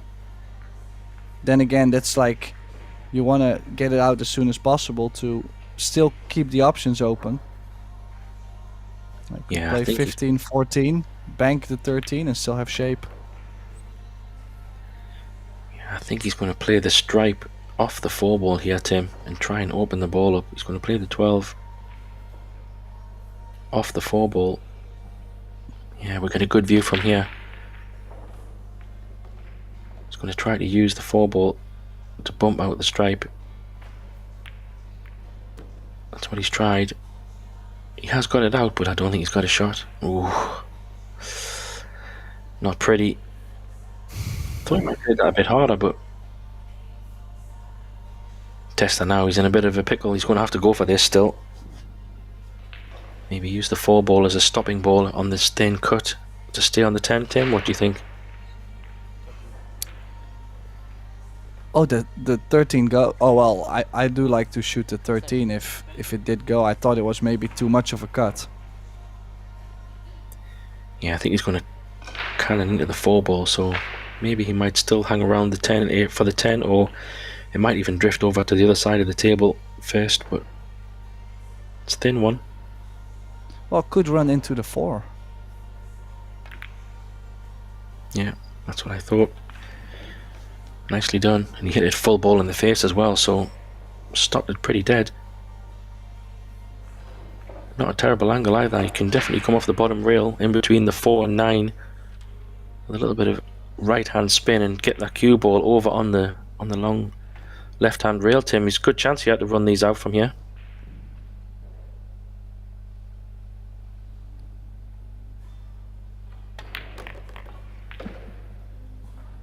Yeah, good to see that he's still grinding. You know, he's still trying to make this a match, even though things haven't been going his way the first half of the match. Of course, 6-2 is definitely not what you're going for, but I mean, you could have also lost the match 8-0. Look at the positive sides. Yeah, but all you can do is break and clear on your break that to stay in the match, and that's what he has to do, and that's what he's just about to do if he can get over there for the ace a bit. In the middle of 50-yard line here. He would have liked to have went a little bit further over, so this is still a tester. Becomes a big shot now.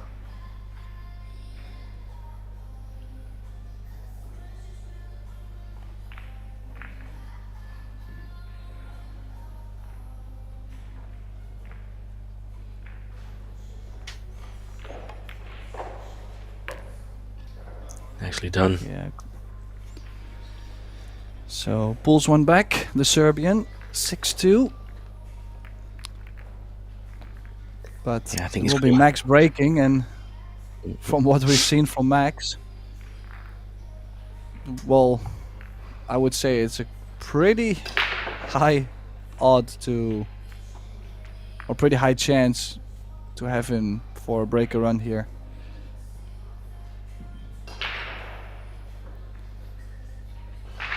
Yeah, I mean, it's odds on, given that Max, I've seen him a few times, once he gets dialed in on a break, he's very good at repeating over and over again, so I wouldn't be surprised if we do see a ball disappear in one of those middle centre pockets. He's just so consistent. Once he finds it, this is where I put the commentator's curse on him, Tim. No, it goes in. Look at his break too. Look at this. Oh my gosh. Oh, the 10 and the 2 ball looked like they were going together at a glance. Let's see. No, it's good. Oh, what a break. Yeah, just, I mean, when I mentioned earlier that you also need the kind of the luck for a good spread on the balls, it's also paired with how well you break the balls too, obviously. But yeah, Max can't really complain. He could go solids or stripes and it doesn't matter. But it's also made possible by him breaking the balls really well. He's been hitting it straight in the face the whole match. And this is to get on the hill. I think Milos might have forgotten to put his game on the board, unless we've had a connection issue maybe with the scoring. Yeah, we know it's 6-2. That's good judgment there to put the cue ball on the short reel just to give him the angle to come down the table. Yeah, if you can get just try and get that cue ball around just above the middle pocket and drift down. Should be fine here. Oh, where's a cue ball, Tim? Ooh. That was a bit closer than he liked. He might have gone a bit far now because of that. Yeah, he has, but I think he can probably still come back across above the 4 ball and back to a similar place potentially. Not sure if he can. Well, I'm not shake too his sure head. how much the table grabs, but if the cloth is starting to wear out a little bit, then you could play this quite thick on the 10 with right spin and spin it over still to the left, like just soft and drop it in. But I think he's looking at maybe running into him. Yeah, he's taking the 10. Yeah. Play this slow. Try and let it bite. Oh, nicely done. Where's the cue ball again? Ooh. Just okay. Well, the fact that he's on the rail, maybe not so okay. The fact that he ended up right in front of the side pocket where he can still put decent cueing on the ball is okay. That will definitely save him here. So he's gonna play for the 8 in the center to get on the hill. You know, run it a little bit. Yeah. He's on there. It's a little bit further than he would have liked. But we still fancy him to make this.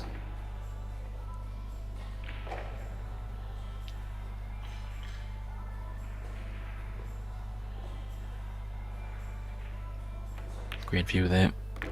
Yeah, well done. Another break and run. Perfection at the moment, break-wise.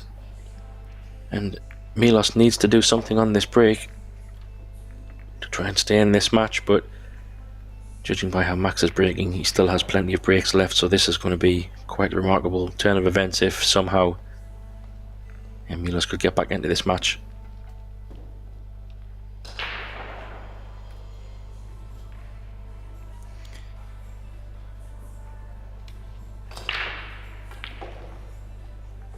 Yeah, just wondering, as I checked the drawn results page, it says 7-2, so probably currently we're having a slight issue with the score. The score is 7-2, not 6-1, so keep that in mind. This might be Milos' last break.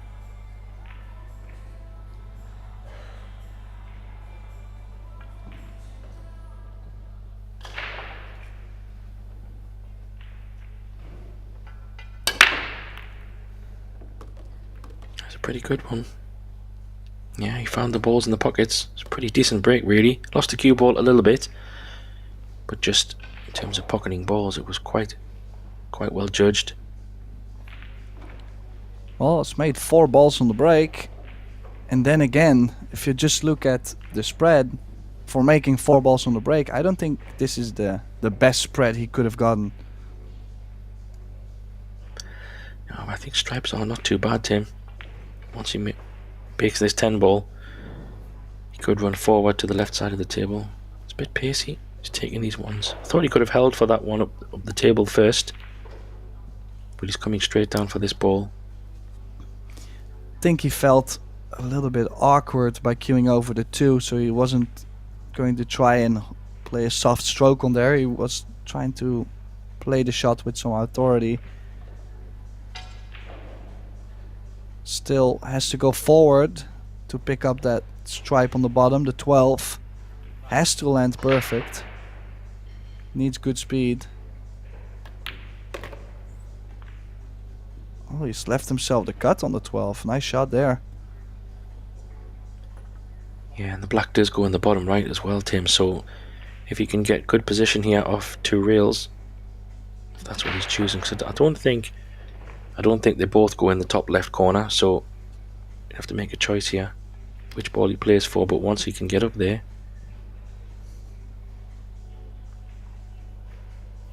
let's see which way he goes.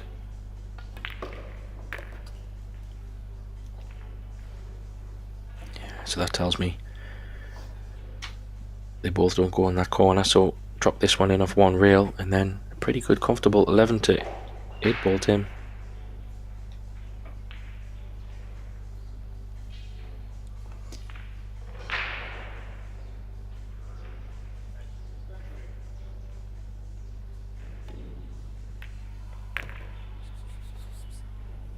So I ran this a little bit, but he might be able to go top cushion and down maybe, unless he's straight. Sorry, Tim. Yeah, I think he's a bit straight maybe.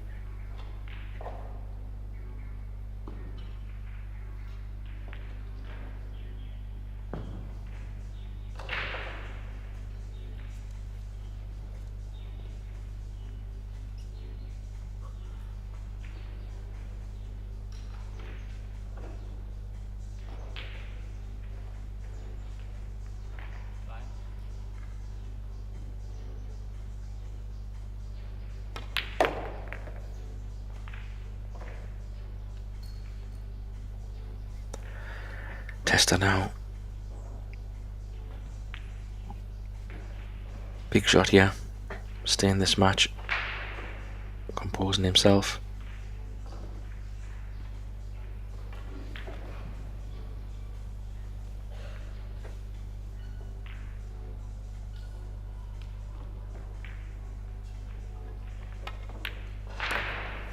Nicely done. Yeah, well executed there. It was wasn't so straightforward like you said, Tim. The balls, yes, he potted 4 balls, but it was a little bit more tricky, not as straightforward. But he took them well. Keeps him in this match, but we do get a chance to see if Max can finish with a perfect break form and win the match on his own break with another break and run.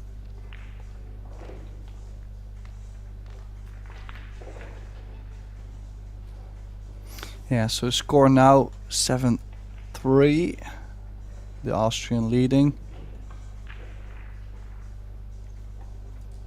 Currently trying in the background to fix the score. But yeah, we might not be able to fix that before the match is over. Assuming there's another big break coming. A possible run out to clear the match.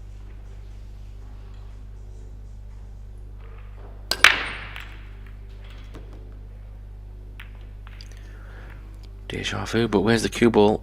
Oh, he's going to have it shot at a 4-ball.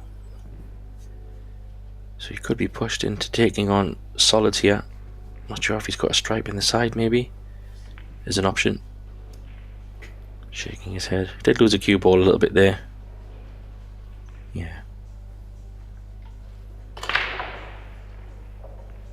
But playing the 4 into the 10 will open the 6 ball up, so potentially that would open that rail for another pocket. But he does have a little bit of a problem at the bottom end of the table as well, Tim, just to get position. So this is not a straightforward run out. Still needs a few shots before this becomes a clear match winning opportunity.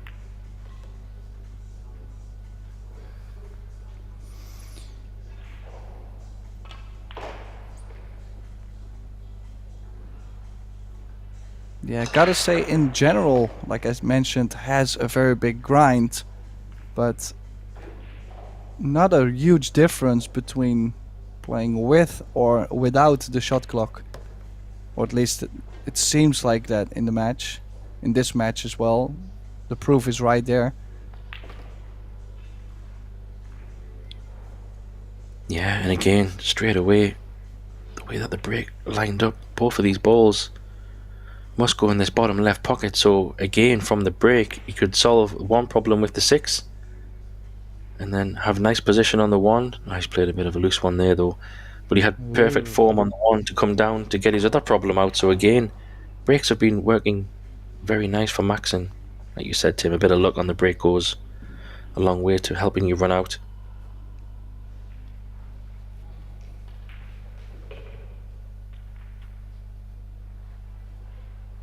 Yeah, 6-2 is going to be a little bit of a tester.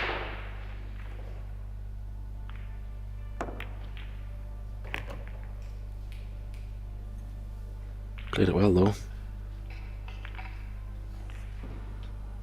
That was a great shot. Punch this in. He might even go forward, Tim. He might even potentially go above it. Oh, he can get his cue in nice. So he's going to punch this into the centre of the table. Just leave a nice angle on this too. Oh, he's a little bit short. So you might have to come back for the black in the left side of the, maybe the left centre pocket potentially, Tim. Yeah, I like that. Basically, just play the top side of the 13. Just the only thing you gotta make sure is that the cue ball doesn't leak to the right side of the 13. So I'd rather, well, it's laying. Yeah, it's laying all right. To the left side of the 13 in this view, cross straight over. If you bump the 13, you're always guaranteed to have something on the 8. Unless you hook yourself behind the 13, so just overcompensate. That's probably what I would do there, but he held it for the bottom left. Perfect performance from the Austrian. Wins his winner's qualification. 8-3 over Milos Milankovic. Maximilian Lechner now through to the last 64. That will be played tomorrow, so we will see him back tomorrow. This was Graham Hickman and Tim de Ruyter. Thank you all for tuning in, and yeah, just hopefully we'll see you back in, I think it's like in an hour, so yeah, we'll see you soon.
position.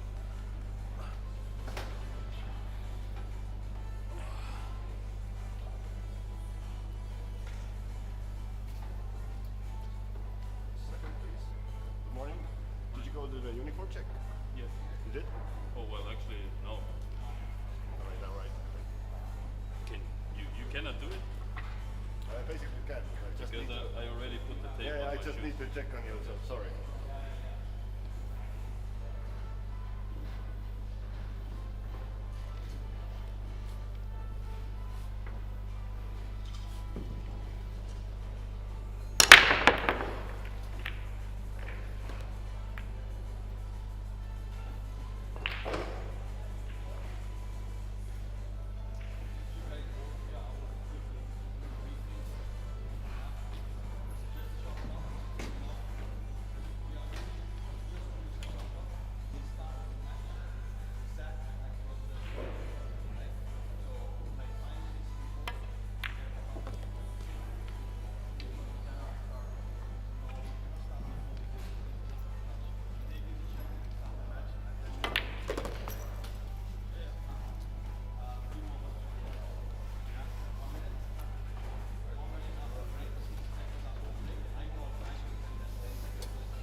Say that you are on shot clock all know match, already right? from yesterday. You know? Okay, but you still will call each other's fouls or what's the problem on the table. If you need my help, please just ask me. And please, when we start playing, please put your bags and jackets out of the camera. So put them on the benches over there. Okay.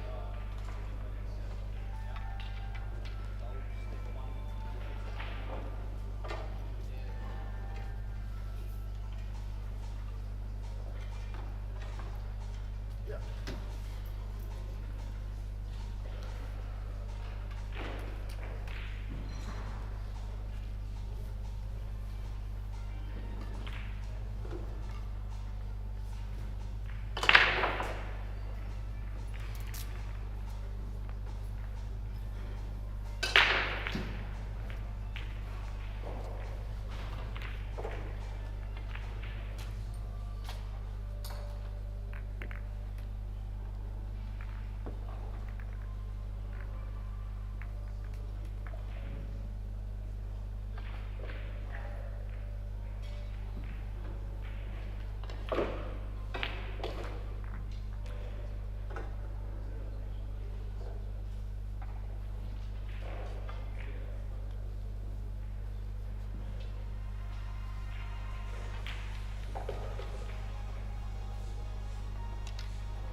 Table 1.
You can guys do the lag.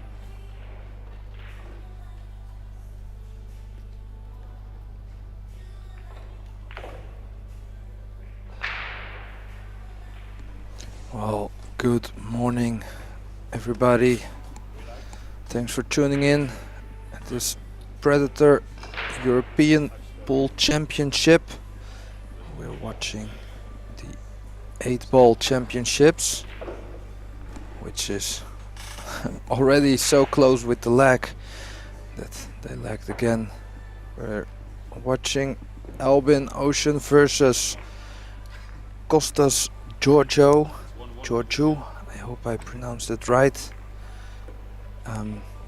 My name is Pascal de Smit, and joining me in the commentary booth is Mark White. Mark, how you doing? Doing good. If the tournament's going to be anything like that lag just was, it's going to be very, very close. I think there's going to have to play best of 3 just for the lag there for a moment, Pascal. Yeah, I mean, if it's gonna be that close, that would be really nice to watch. So a nice close-up there, by the way. This beautiful Predator cue. Of course, Predator main sponsor, presented by Predator this championship. And I mean, you have to say, the arena, the venue, everything looks so super nice. Such a good job from the Predator team. So race to 8. Here we go then. Alternate break. Albin just about won the leg, and he will be first to break.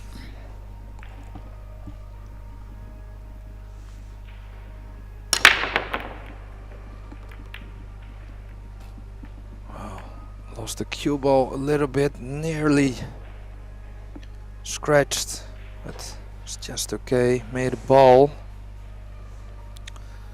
and I have to say, Albin, of course, is a big name, superstar in pool, 2 times world champion, and I do have to say that his opponent Kostas, I don't know him at all. Mark, do you know Kostas as a player?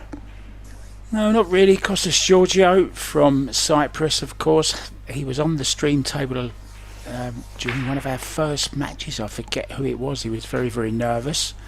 Didn't win a rack. I don't think he's won a rack at the moment in the European Championships.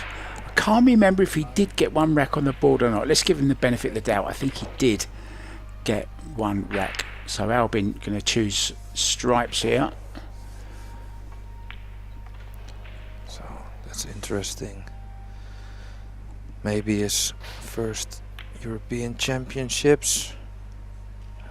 Who knows? But you know, this is a really big stage, and maybe playing against one of the best players in the world, you could say. So tall order for Kostas.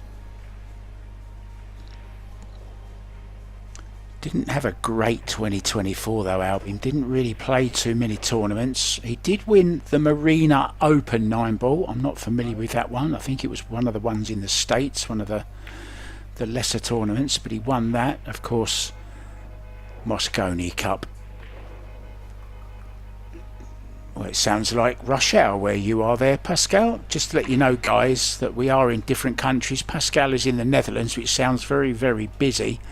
I'm in Pattaya in Thailand, which thankfully I've got double glazing. The traffic is even worse here, but I've got nice double glazing in my hotel, so hopefully there's no tooting and hooping and bibbing from my end. Yeah, you would say it would be the other way around, but yeah, I don't know. Like the Dutch here, the brutal, the brutal with the horns. I think their steering wheel is their horn, I think, isn't it? In the Netherlands, it's like that in a lot of Europe, isn't it? I think so. Well, normally it's pretty quiet here, but sorry for that, guys. It's out of my hands. So, yeah, smart shot there. Clever shot. See a hint of his level there. Playing that effortlessly, but you know, even like you said, maybe didn't have the best of years. Still, if a player this level is playing half speed, he's still a handful for probably like 90% of the players in the world. It's that yeah, I'd so like to good. see him. I'd like to see him do a little bit more work with the bridge though, because technique didn't look great there. His elbow was dragging down. I'd like to see the elbow up parallel to the bed of the table, but he managed to make the ball. Got a little bit of draw on the ball also, so he's in good position here, Pascal, to take this opening rack in this race to 8. Good angle on this. Just has to be careful he doesn't overrun this, doesn't he? So does Albin play left-handed, or wow, can he reach this? No. With the tuck in the shirt. Well, he's one of the slimmer, smaller guys on the tour, known as the smooth operator. Certainly cue's very smooth. One of my favourite players to watch, really is. Got such a sweet, smooth cue action. Made sure he didn't come down too far. Left himself in that big open space.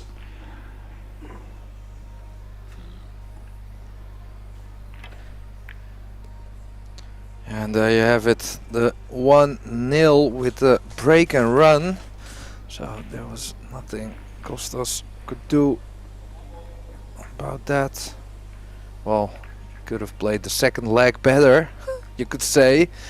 But we will see how this man from Cyprus is gonna hold up against this top tier Albin Ocean, who already showed why he is one of the best in the world.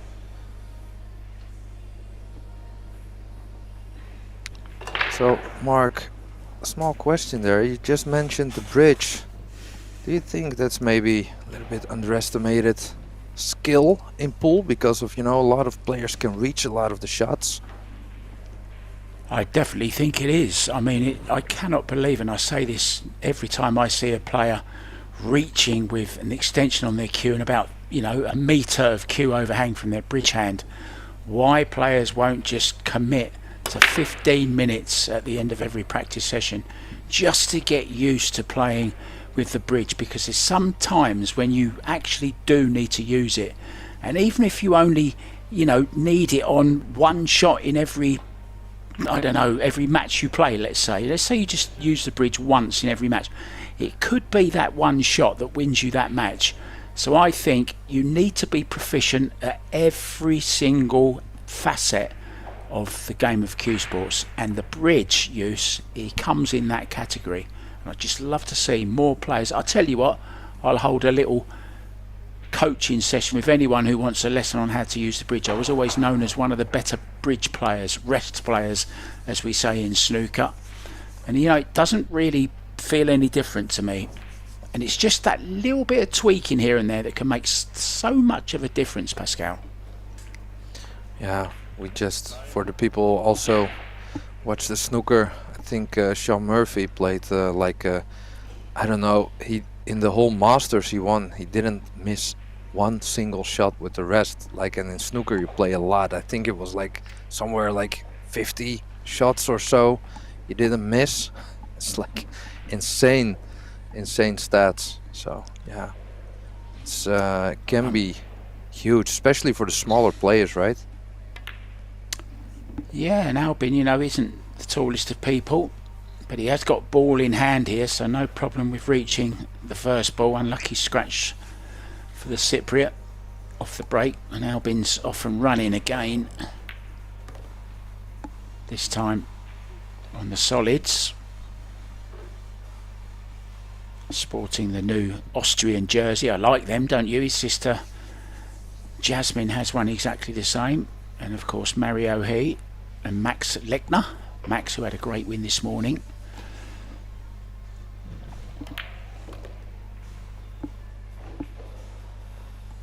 Yeah, they really look nice, I have to say. Such difference in pool in the last 20 years, like materials and how we view the sport, of course. So interesting to see. Is Albin going to the one in the side, I think, as the last ball? Yeah, yes.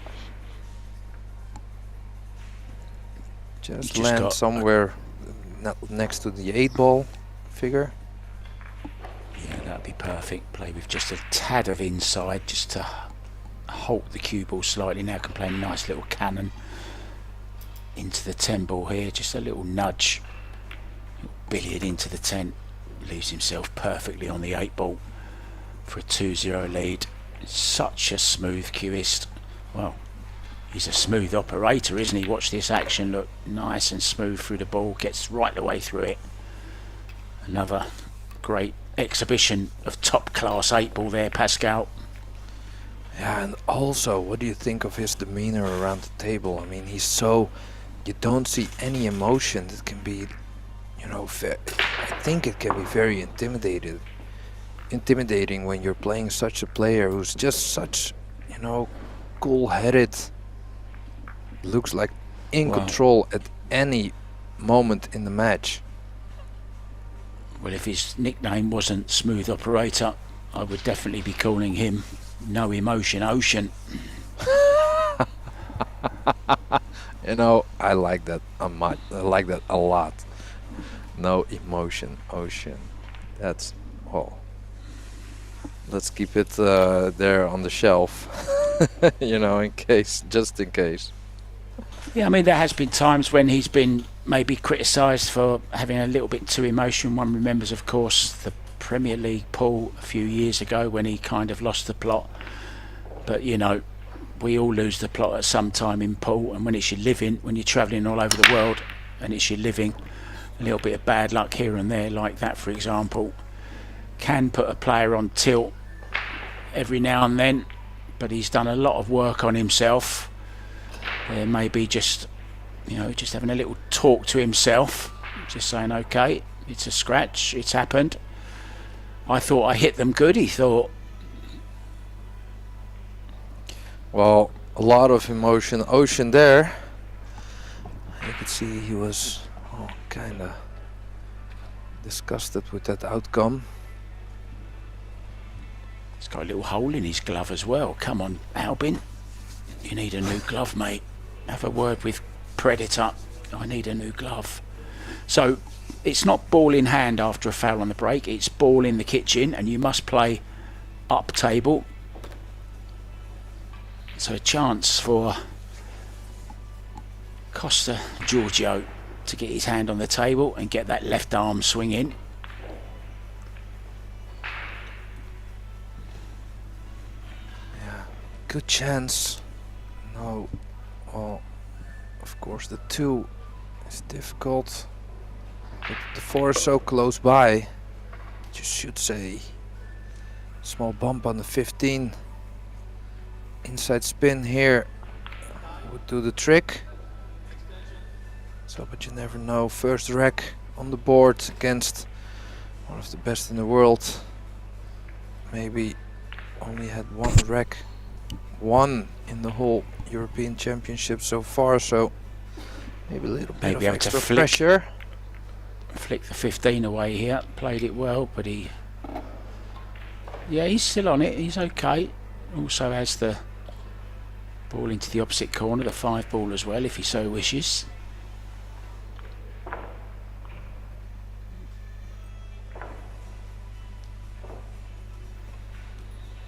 We'll take this 2 ball on, play it with some low right, just drag it in, hold the cue ball. Oh, cue ball is just okay, no worries. Sorry, just was afraid there for a bit.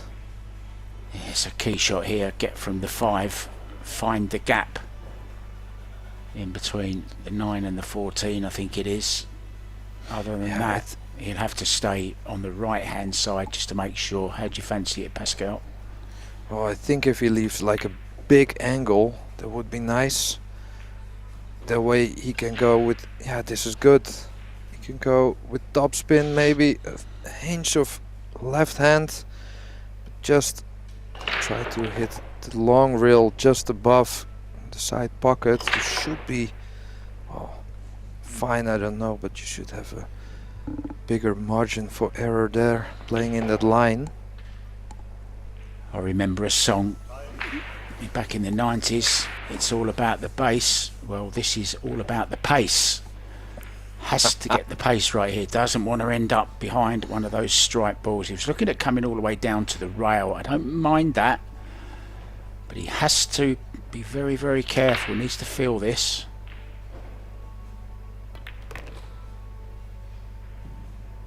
Watch out, That's the 14. problem. He's okay, just about. Well played, very nicely played, exactly where he pointed his cue. So this and the 8 in the side to get a rack on the board.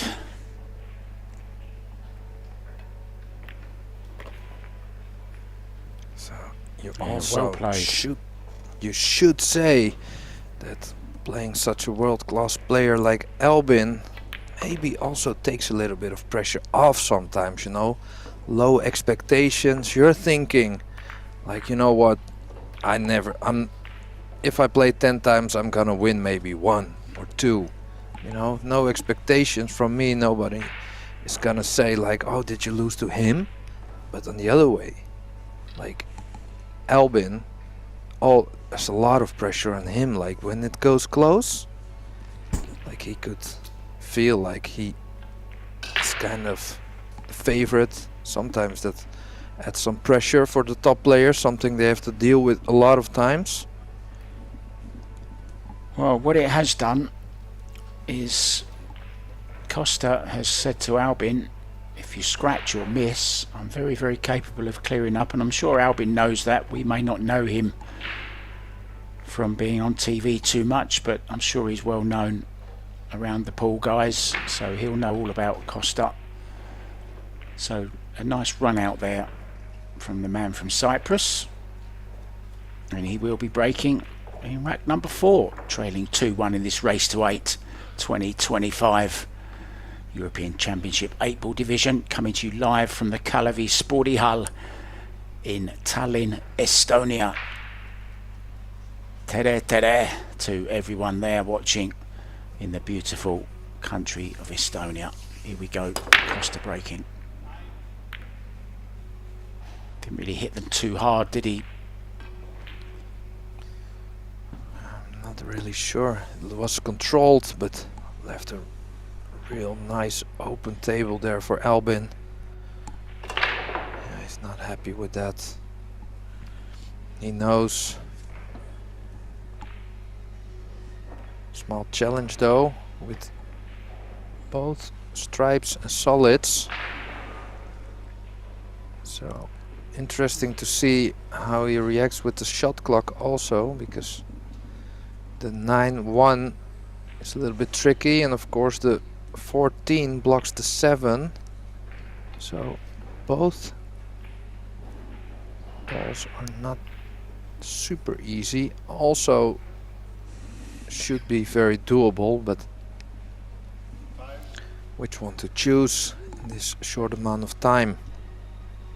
Well, he's being very, very clever here. He's shown all his professionalism. You do get 60 seconds after the break, and then it's 35 seconds with a 25-second shot extension each per rack. So very, very wisely using up all of the 60 seconds that he had to survey the table. Knew which ball he was going to play all along, of course, but just working out that little route. So good play from Albin Ocean there. Yeah, so big shot, big key shot coming up, maybe bumping into the 5, because I think the 9 ball is available in the right upper right corner. Little delicate shot needed. Oh no! Is he okay, Mark? Is he okay? From his reaction, I think he's just fine and dandy.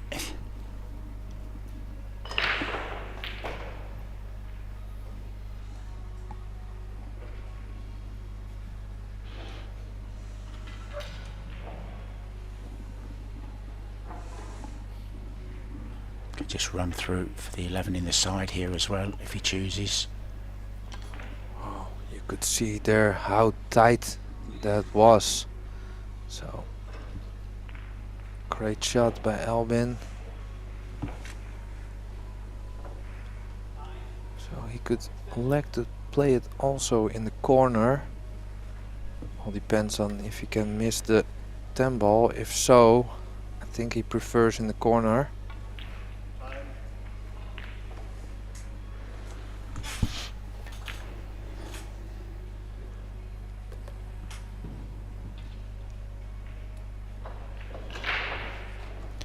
He's good here, isn't he? 10 ball, stun off the side rail, or just a straightforward drawback. Actually, he's a lot straighter than I thought, so just draw back a little bit for the 14 into the bottom left. I'm not sure if he isn't blocked. Maybe drawing back for the other one, going all the way back. How is he? Could have been a lot worse, don't you think, Mark? Well, there's a nice shot on here. He's got a choice. He can play the 14 with inside, or he can play the 13 and leave himself further away from the 14. Yeah, playing it safe there, not taking any risks, getting himself hooked. He came pretty close to that earlier on, didn't he, if you remember, when he was trying to get on the 9 ball. He's played this just right, but has just a little bit of work to do to get on the 8, maybe in the left hand side pocket. Yeah, maybe just roll it in and shoot it in the upper right corner from where he's playing right now. I'm not sure, like it's a little bit in between. I think he just listened to both of us there, Mark. Didn't know Yeah, which he's one kind to of choose. saying, will you make up your mind, you two guys? I want to shoot one of them. Well, he's going with your option, so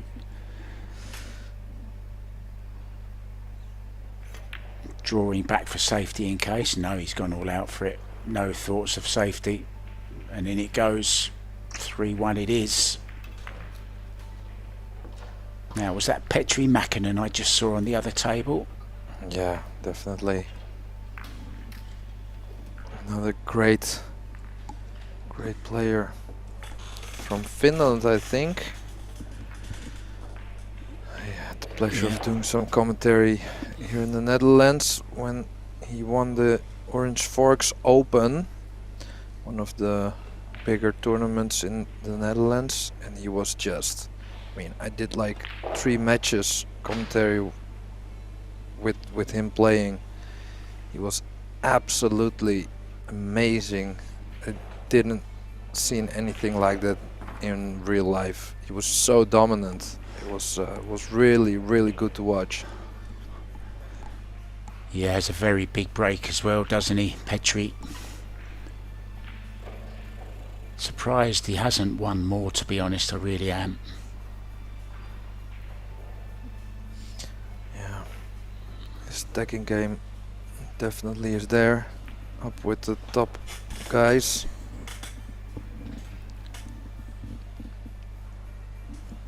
Looking immaculate as ever. Oh, that's a much better break. Caught them really squarely.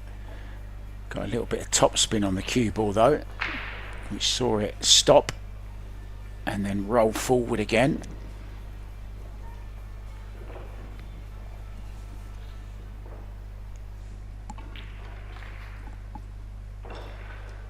Choices here. Stripes a little bit awkward down there, but they're still in the open. So he's going to get rid of the problems straight away, and that's what all these great 8-ball players do. They spot the difficult balls, and they'll move them at the first opportunity. Would like to have been dead straight on this, so he just hold for the 14 ball. Maybe he can draw across the face of it and play in the same part. Oh, he could still hold it, no problem. Was straight anyway. What do you reckon, Pascal? Looks to me like he's out again here. Yeah, I maybe see, like, if I really have to look for something that could go wrong, maybe with the orange 13, but yeah, it looks very good. Could choose here, but I think go 13-10 and then have the 12 as the last ball.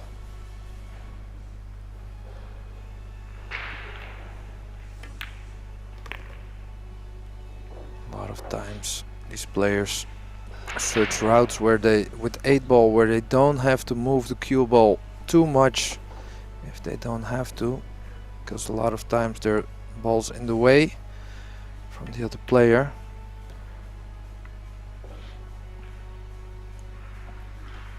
I haven't been seeing too much of Albin playing just recently, but I have to say he's looking very sharp, he's looking very smooth, and he's looking very dangerous in his bid to take this European Championship 8-ball title.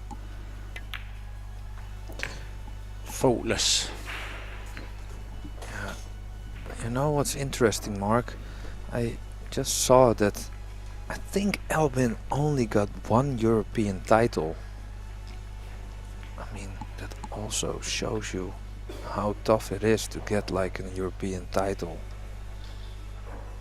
He's top of the world player, already won 2 world championships and got only the straight ball European title, if I'm not mistaken. Yeah, I think you're right, but I can't believe that he's played a lot of them as well. I think he's been concentrating on playing in the States a lot. I'm not sure. I'd like to see how many Euro tours he's actually played and how many European Championships he's actually played in. I think that statistic might explain it a little bit more, Pascal. Yeah, that's a good call there. For Rayla, 7-ball coming round. That's not going to make it. looked like a good break there. Controlled cue ball, a lot of spread. No luck though.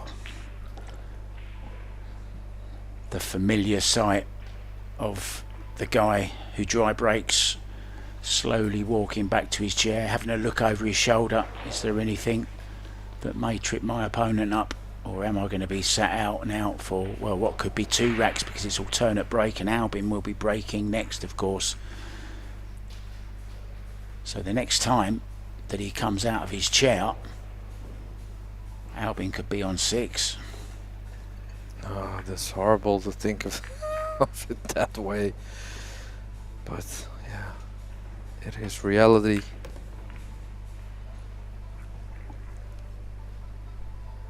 So I have to be careful how he lands on the 2 later in the rack, because the 3 is only available in the bottom right corner.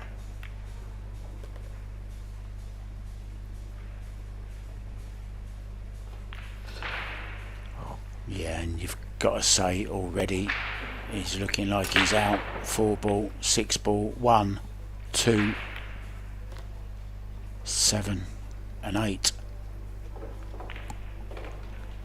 So just have to be a little bit careful here, because he would have liked to be with a small angle on the 1 ball, but the 15 is in the way. So maybe bump into the 15 a little bit to get straight, or yeah, I think done he over. could just draw it. Just a soft little draw shot here. Just pull the cue ball away from the 15 and he should be straight on this 2 ball. Yeah, that's perfect. Well, he's not straight, but he's okay. Little drag shot. Impressive, isn't it, Pascal? What we're seeing at the moment from Albin. Yeah. If you look at him, looks so easy. Doesn't, you would say, like, the shot clock also doesn't really bother him. He's just playing so natural, easy. Well, he's definitely a smooth operator now. Can he bump into the stripe next to it, or just draw straight past it and play it into the same pocket? Yeah, just draw past it, same pocket. Scintillating stuff from the Austrian. A man on a mission, a man in control, living up to his nickname. Yeah, I think the only thing he actually did wrong here, and correct me if I'm wrong, Mark, but I think he only scratched at one time, right? Or did he also have a dry break maybe? But I mean, No, he hasn't don't dry think it's broke. more than He that. scratched. He scratched in the side. That's the only mistake. Yeah, that's brutal. Once he scratched one time, and the rest of the 6 racks were inch perfect, you would say. If you've just joined us, guys, this is the 2025 European Championships 8-ball division. It's a race to 8. Kostas Georgiou from Cyprus up against the man at the table, Albin Ocean from Austria, well in command at 5-1, looking to make that 6.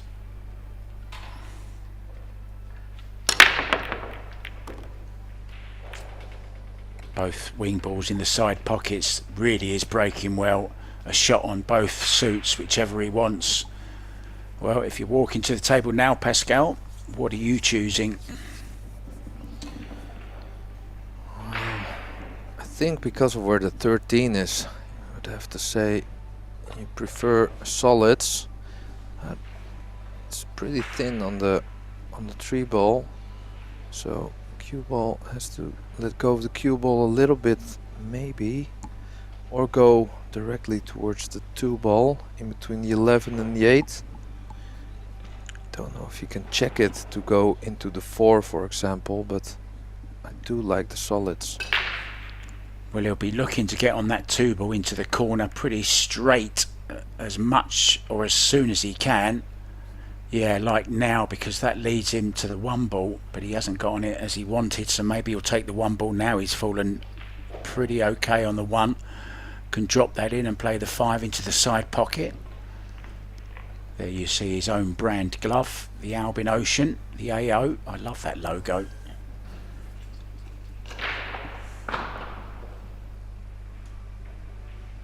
Yeah. He also has bags, gloves, some really nice stuff, and much deserving so, I think. It's all Predator equipment, which is of course the main sponsor here. And Predator does so much now for the game, and look at that. I mean, some would say it's a little bit of cheating when you're playing with that break cue, because you don't actually have to break really well to get a really good result. Yeah, solid stuff.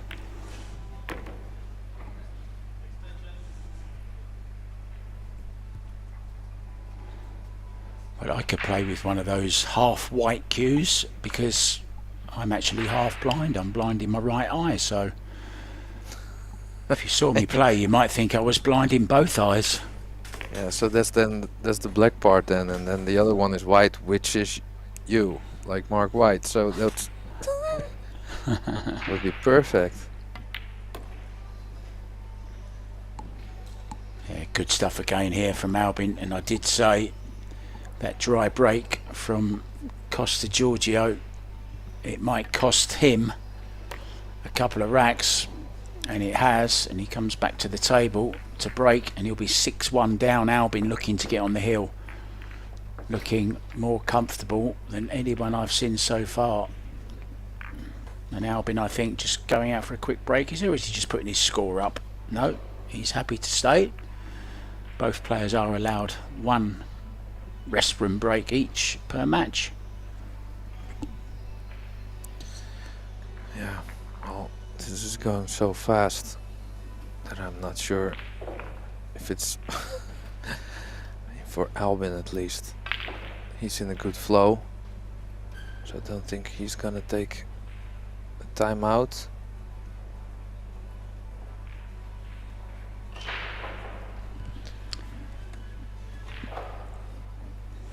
So Kostas will be looking at least to make the score a little bit more representable, and then see what happens after that. Yeah, he needs to hit them a lot harder than he did last time. Just never made those 2 wing balls go anywhere near the side pockets. Better this time. Balls down, at least 2 balls down. Now he's in amongst them. Come on, Costa. Yeah, he's doesn't have an easy rack. He has some good chances, but being in his chair so long, it's gonna take some effort. I think if the 7 goes, does the 7 pass? Looks like it. I also like the 14 if it goes, or the 12, I'm sorry. No, it doesn't, does it? The 3 doesn't go either. I'm not sure what he's on here.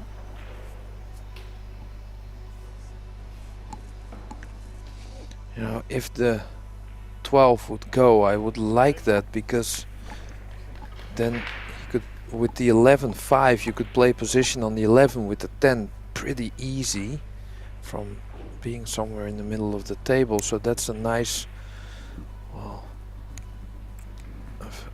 it's nice if you know that that's gonna be doable. Getting on the 7, however, or on the 5, I mean, it's maybe a little bit more difficult. Yeah, maybe the shot clock got him there a little bit. Yeah, I'm a little bit feel a little bit sorry for him there, because made a couple of balls on the break and didn't have an easy starter, did he? So a little bit unfortunate there.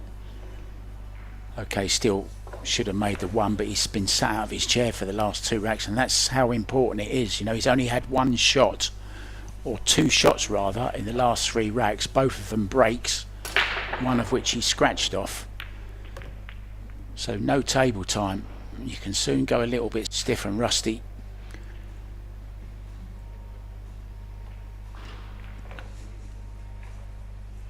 Yeah, wow. And what about those Predator arc tables? They sure play nice, it looks like, especially when Albin is playing on it. Seem very fair. I think when you buy an arc table, you should get Albin free with it. Oh, sorry there, guys.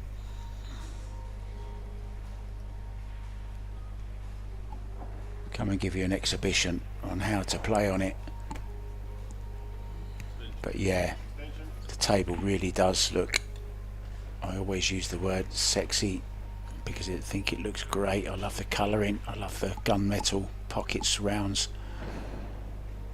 I love the sounds that the pockets make when the ball slaps in the back. This is a nice shot, played this really well. There's the gunmetal look with the Predator cat and the arc. Nice flush pockets, which you want when you're queuing across them,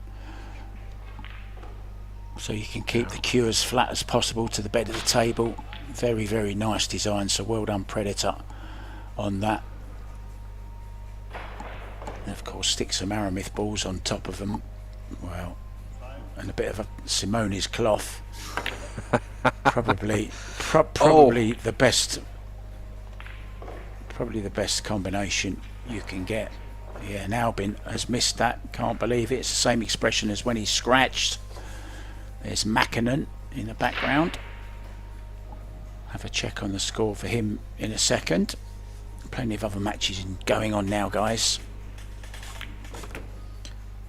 So, yeah, you feel this is the last chance for Kostas to really put a little bit of pressure on Albin. Albin missing that 11 unforced error. So, if anything, you want to punish him here and remember him that that's not the way he should do it. And if he does that, that Kostas will be there to punish him. But for now, just make sure at least you're running this rack, because it's Albin breaking after this one, I think.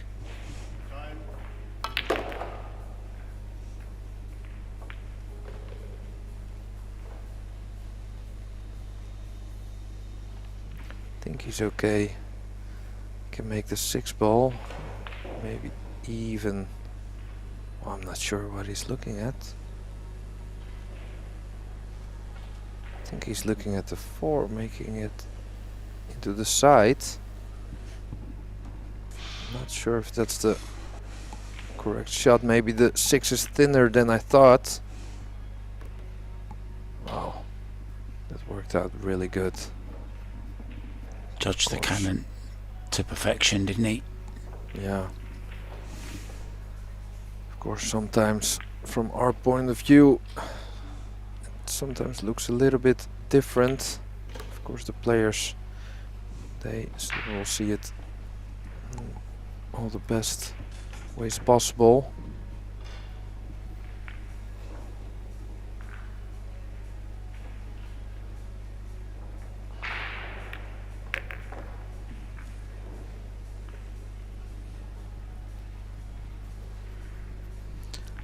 Here's a winners qualification round, so it's not over for the Cypriot should he go on to lose this. Looks like he's going to get a rack back here though. So 2 mistakes from Albin, 1 scratch on the break, and that miss there. on the stripe. Let's let his opponent in to take his second rack. So 6-2 now. The Austrian leads. So of course we've been here for 6 days now. We started off with a straight pool, men's and women's, which was won by Pia Filler in the women's division and Tobias Bongus. So a double Germany victory in the straight pool. And then of course we had the 10 ball won by Konrad Musician and Arafi for the ladies. That was yesterday. And we're well into the men's 8 ball now and the women's 8 ball. We still have the 9 ball and teams to come. We've had the wheelchair tournament also, which was won by Henrik Larsson, the great Henrik Larsson. Won lots and lots of championships, and also the under 23s. So still looking for a place on the top of that hill. Albin Ocean breaking off.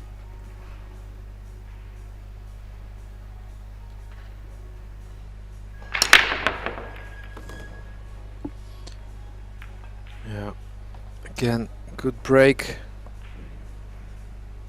by Albin, and puts in some. He plays it so hard that the cue ball slides toward the side pockets. That's always good, always smart way of playing it. Of course, a lot of skill required. Yeah, seemed to put a little bit more into that one. The stroke looked a little bit quick to me, if anything. He's going to have to come up with probably the 7 in the side, I'm thinking he's looking at here.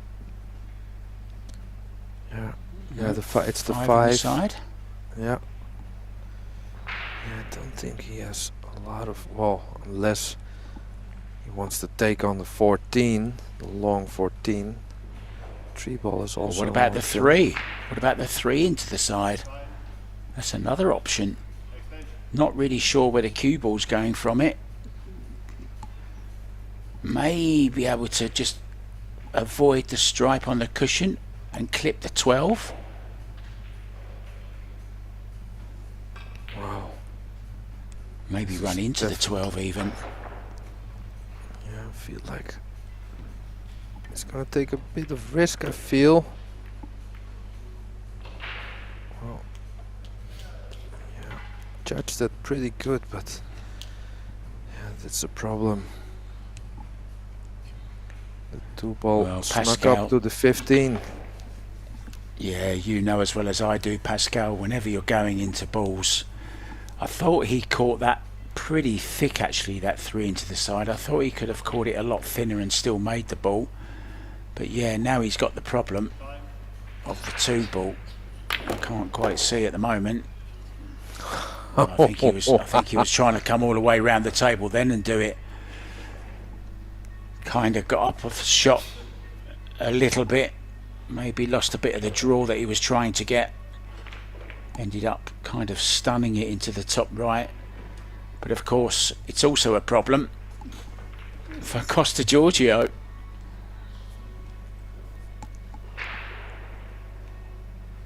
But with ball in hand, he has the opportunity here to choose his angle and maybe just run this cue ball through and disturb it now. Yeah, I'd like to play this a little bit harder. Oh yeah, that's what he tried. Yeah, I think he hit it too hard. Wanted just a smoother stroke on it than that. Just kind of pulled the cue ball away from it instead of going forwards. Misjudged the angle slightly. So that's going to be crucial, isn't it? The 2 ball.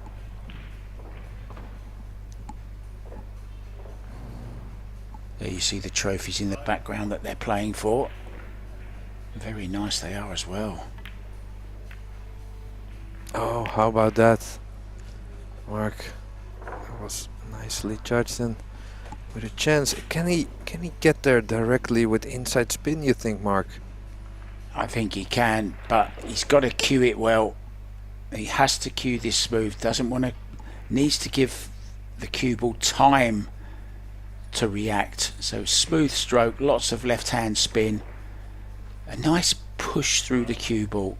Doesn't want to hit it at all. I was going to take all the spin out of it, but he doesn't have any option really.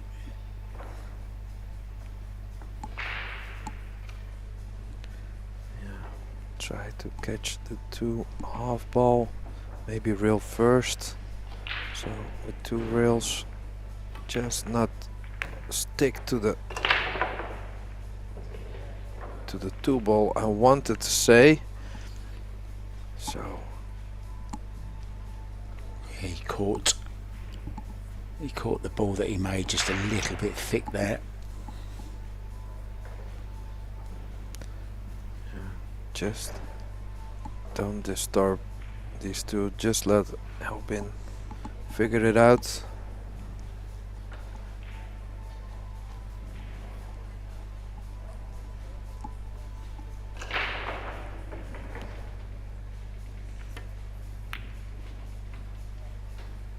Yeah.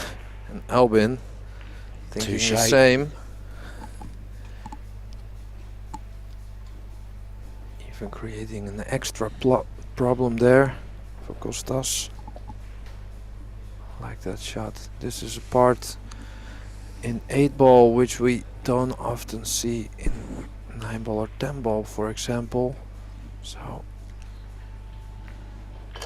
nice to see those top players with some tactical games, see how they think, see what they do. Yeah, all of a sudden it's turned into a game of chess. Now, does Albin have a go at this? Dig down on the cue ball, stun over and free the 6-ball. He's just playing safety. It's also Smart nice shot, effort. very smart shot. Now he has to go into this 15 ball. Does he do it via the rail and just nestle into it? I think that's the shot here. Side rail into the 15 and just push it onto the rail by the 2.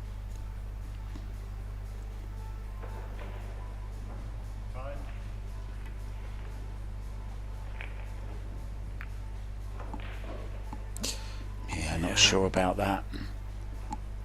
No, me neither. Maybe it, I don't know, drifted off a little bit, or still was very full contact. But Albin is so straight. He needs a trick here. Go real first, or maybe kind of Massey-ish shot. Yeah, there we go. Backhand going up. Look at this one. Oh, wow. Albin Ocean. What a shot. Angle. He left And has himself an angle on as 5. well. He does, doesn't he? He certainly does.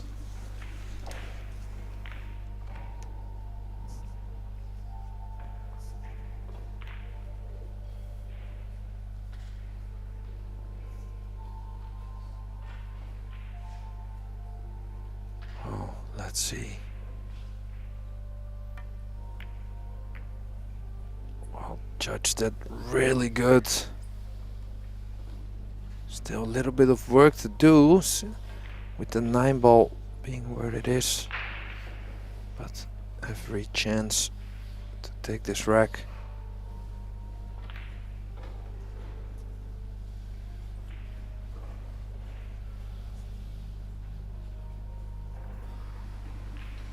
Yeah, it's the famous Corey dual shot, isn't it? The one that Albin played there. Lots of right hand side, raising the butt of the cue. Yeah. I think Corey played it in the Mosconi Cup, didn't he? I believe it was the Mosconi. And here's another Mosconi MVP.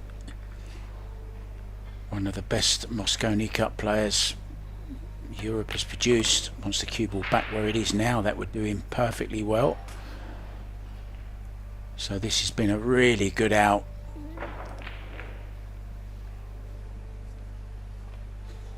Was dead straight on that 2-ball. Played a fabulous shot to get on the 5. And then from there on, he worked a little bit of his Austrian magic. to get himself on the hill. That's 7-2.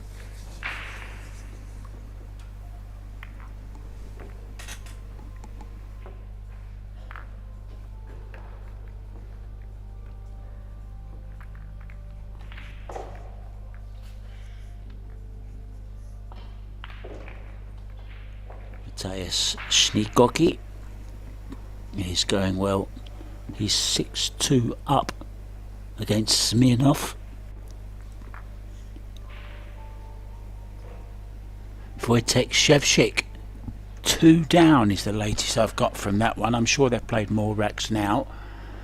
Maybe I might need a little bit of a refresh, but the Pole, ex-world 10-ball champion, did lose the first 2 racks.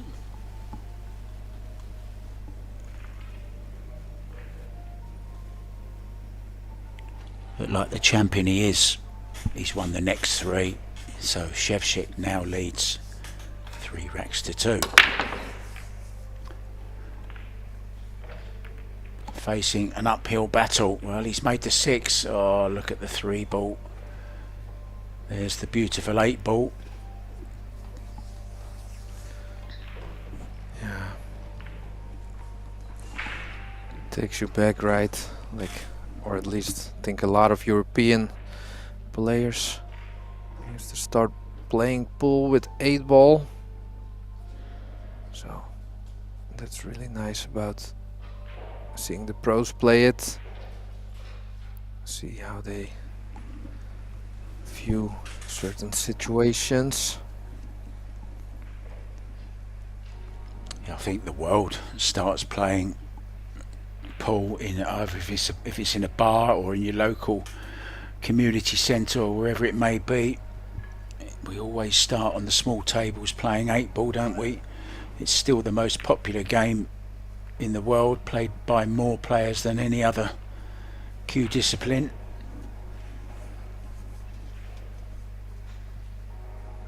And that's one thing I love about the Predator Tour. We really do get to see every single discipline of pool. We had some one pocket, some banks in Vegas, we had the Scotch mixed doubles, we've had some straight pool here, we've had some wheelchair pool under 23s, we're going to have some 9 ball, 10 ball, some teams. It really is a pleasure to be commentating on all the various different disciplines instead of just having to concentrate on one. I really do love the variation we get in our job, Pascal. Yeah, it's a real treat. I really enjoyed the banks in the one pocket last time in Vegas, I think it was. Yes, you're right, Vegas. Yeah, 11 wonderful days. Really like that one. Who knows, we might even see some straight pool there next year. What do you reckon, Karim? Come on, Karim. Let's go for the full house. I'll tell you, we've even had the Predator 3 cushion in Vegas a couple of years ago, 2023. Predator actually made their own carom tables. And then we had the best in the world playing there in another room in Vegas. It really was a fabulous event. The UMBC World Championships, I believe it was.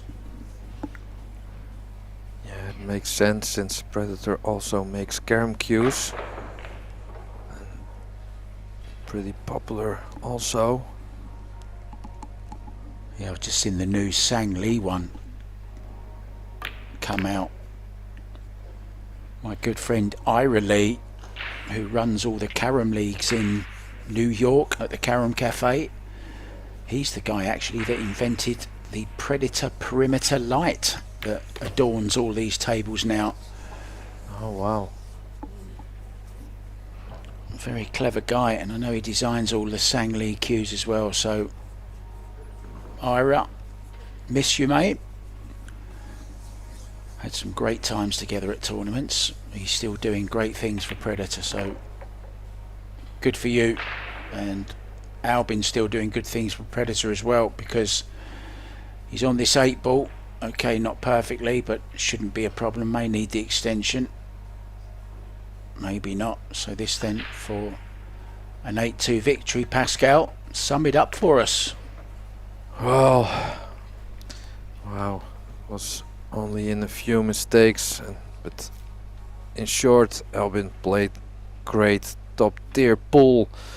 So there we go, 8-2 for Albin Ocean True, and Kostas will go to the losers round. Thank you all for watching. Don't forget, like, a lot of pool is coming up, so stay tuned. Just hang with us a little bit, and don't forget to share this stream and to subscribe to the channel, because I mean, free pool for all of us. Who doesn't like that? So my name is Pascal de Smit. Mark, thank you, it was a pleasure as always, and on to the next one. Bye for now.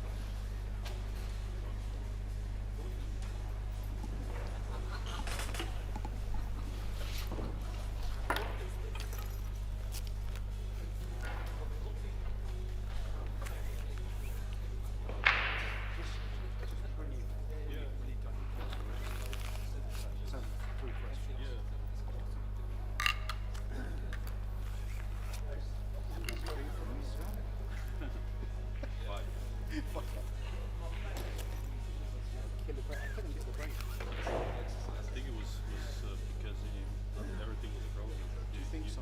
You really have to check, because I played here yesterday. First two racks I didn't make balls, so I had to push them back a little bit so they fall into the position. Pretty much the first six, I pushed them back a little bit. I put up the whole rack, I pushed the whole rack just a little bit back, and then I freeze them again, and it helped. So that's why, because the second balls came too high.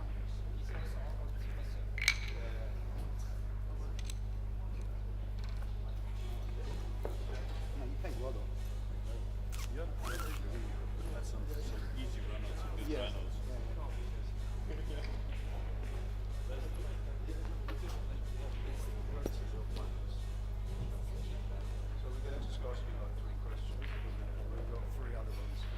It's one question of it, how much I enjoy playing 8-ball. No, but it is now. It is now. Do I get 3 as well? No, I'm sorry, man. You'll win. Here's good. You tell me. Should we do it now? Yeah, we can. Okay, sure. No, yeah.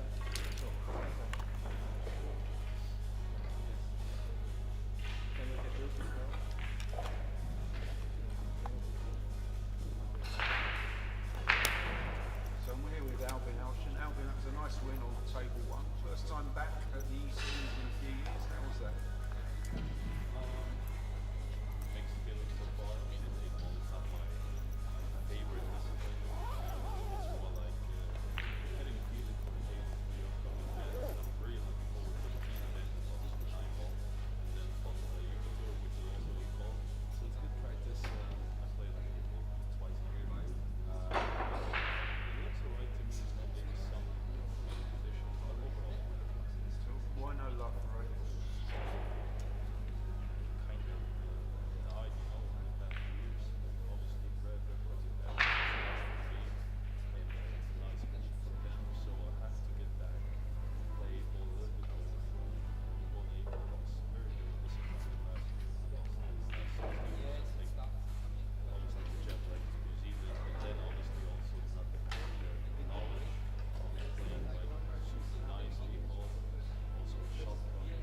you also will set your own score, right?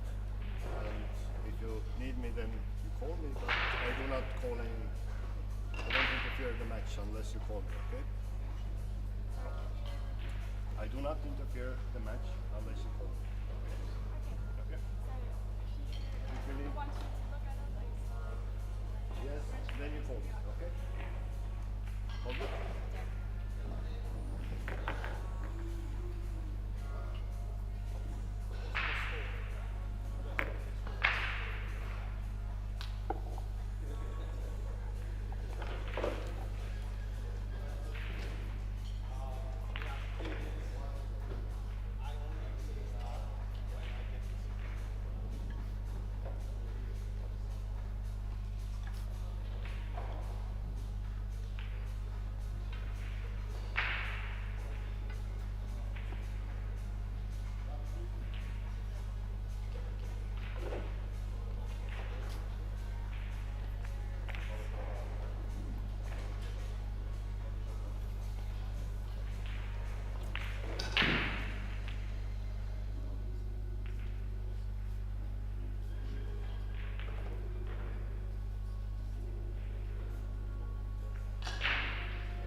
Welcome everybody to the European Championships Ladies, presented to you by Predator.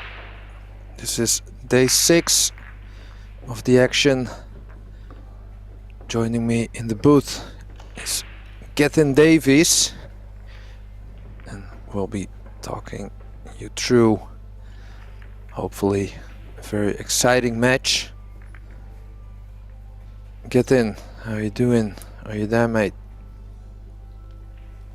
I am indeed, Pascal, and thank you for the kind introduction. We are faced with an 8-ball match between Alara Ghaffari, who is our current 10-ball champion, who won it yesterday, playing Lena Primus of Austria, and it looks like Lena's won the break. And I have yet to get a view of Lena's play, but I can tell you now, she is up against a tough opponent in the form of Alara Ghaffari. She came through in the 10-ball discipline, through Yasmin Ushan on the hill, and also won the final. And this will give us a good look at Lena. She had a good break there, Pascal. Yeah, very good. Controlled, good spread, 1 ball down.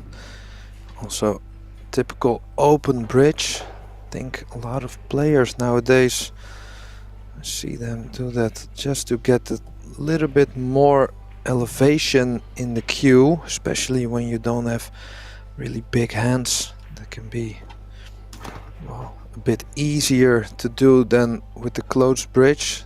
Just get the cue ball pop a little bit. So, good chance, key shot kinda, if you land on the 2-ball. Yeah.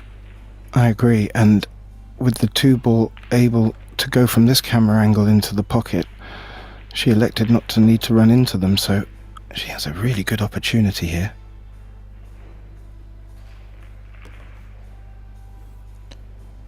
So she left the angle on the 4 to go to the 2-ball. Pointing to it now. Also nice to maybe have a little bit of backup with the 1-ball in the side. But this is a little bit touchy. So I have to be careful here. Don't over or underrun it. No, and I believe this is Lena's first match on the TV table, and she is showing no sign of jitters. This being the losers qualification bracket. She's had a couple of matches already, so has got a feel for the Aramith balls and the Simonis cloth. However, the TV table, Pascal, sometimes acts a little bit differently. Yeah, I agree. The lights are a lot of times different or higher, or sometimes, well, a lot of times the TV table is just a little bit faster. Is she going to run into the 15 here?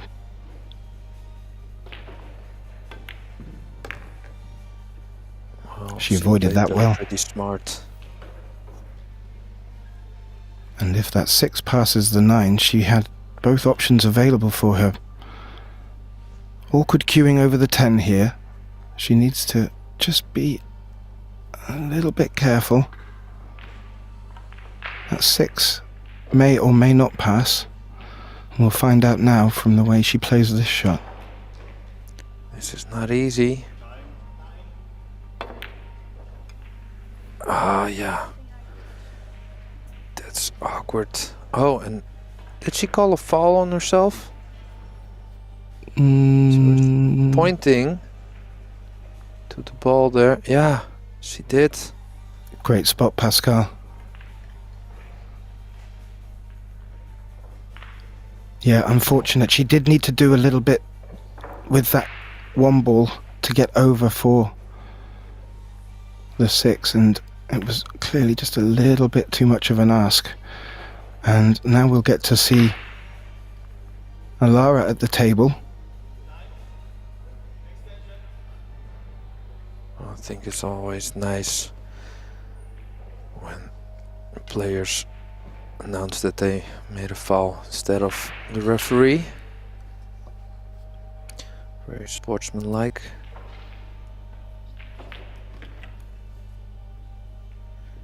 So, don't see any problems, especially for the reigning European 10-ball champion here. Should say she's okay. She'll be very keen to punish this mistake at this early stage and really set her stall out. One thing it's important to note to our viewers at home, that this is alternate break, so if you can break and hold your break, you really do put the pressure on the opponent's break. And just one other thing to note, there is a shot clock in play on the TV table, and they are both allowed 1 extension per rack per player.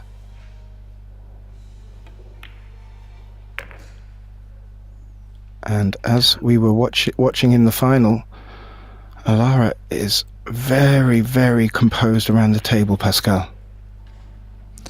Yeah, I was just thinking, the cue ball on the rail, you know, that's one of those balls where you know you should make it, and you make it like 9 out of 10, but at this first, I mean, in the first rack, sometimes it can get away from you a bit.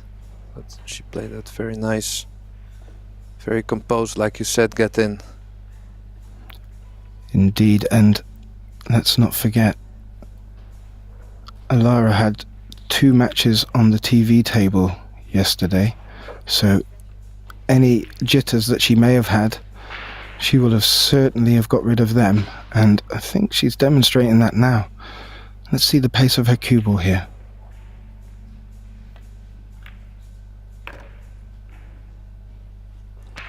Yeah, that looks very good.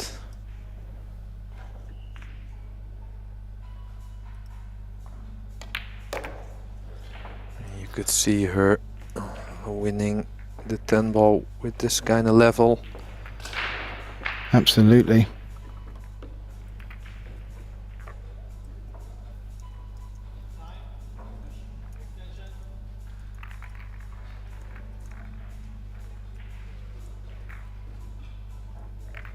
As you are watching there from our great overhead view, the tables in the arena, in the Kalevi arena, are all tapped, so you're able to rack without a rack. Sounds silly to say, but yeah. And it is rack your own, and as mentioned before, alternate break. And Lara just breaking off center. Let's see how she gets on here.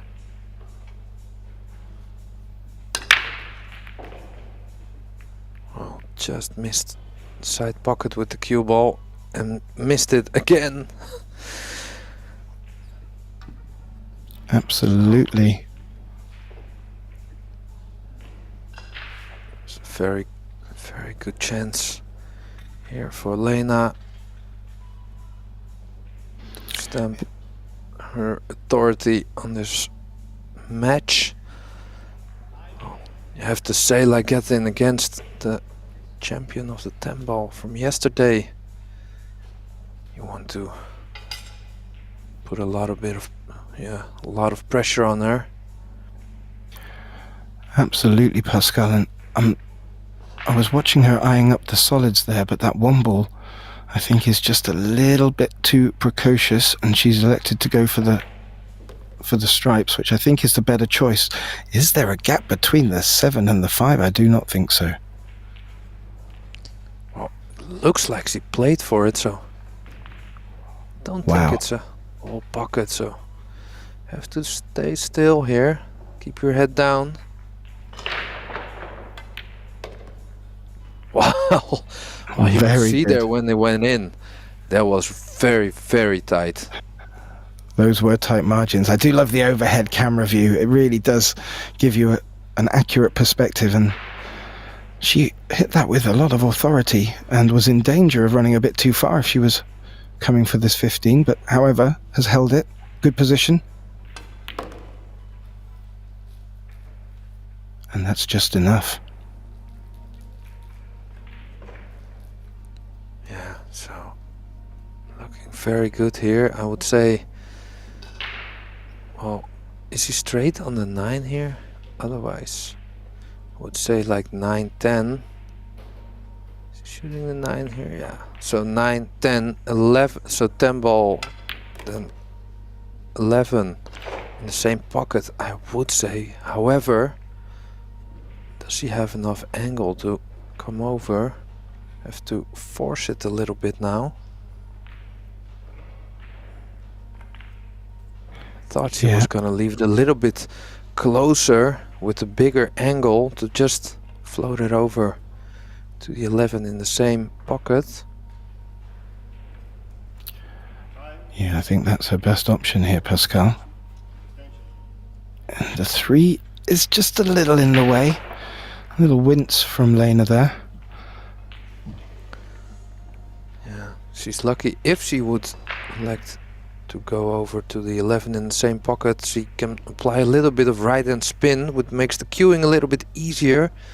But she's going forward here, leaving the 11 to last. Now, great shot. Really Great good. recovery. Could she find a gap, or at least punch a hole through the 1 and the 8 here?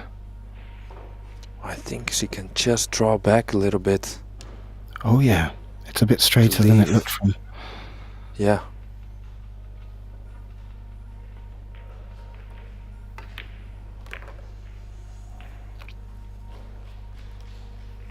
Yeah. I think that was the best she could have got from there without bringing the 2 into play, so she's just gonna have to give away a little bit more distance between the cue ball and the 8 ball, unless, of course, she decides to put a bit of whiz on it.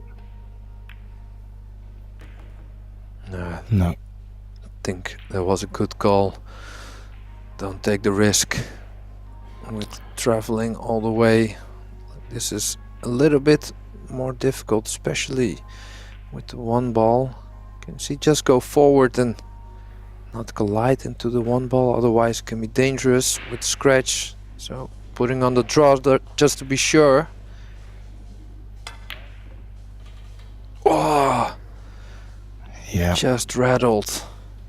I think she had to, worrying about the in-off, as you quite rightly brought up, I think she decided, I'm going to have to go in with a little bit more power and draw, and that always adds the level of difficulty to the shot. And I'm not too sure if Alara was expecting to be out of the chair, but she'll be very happy with that.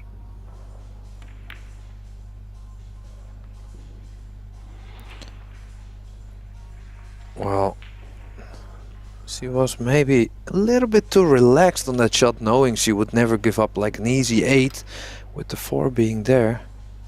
But still, will be disappointed with this. Yeah, of course, and if Lena does bank this in, Alara will be very disappointed with that last shot.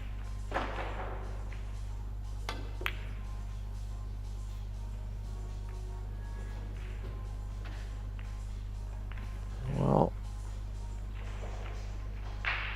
it's for how many balls there are on the table, it's kinda like they're all a little bit funny. Would you have hit that previous shot a bit softer, Pascal, with maybe leaving the cue ball left behind the 4? I'm not too sure. I just felt that was a little bit too strong. Well, she made it look easy there. I think the one was even blocking a little bit of the pocket. I think you're right there, Tells you Pascal. That was a something great... about her. Yeah, it tells you something about her sharp shooting.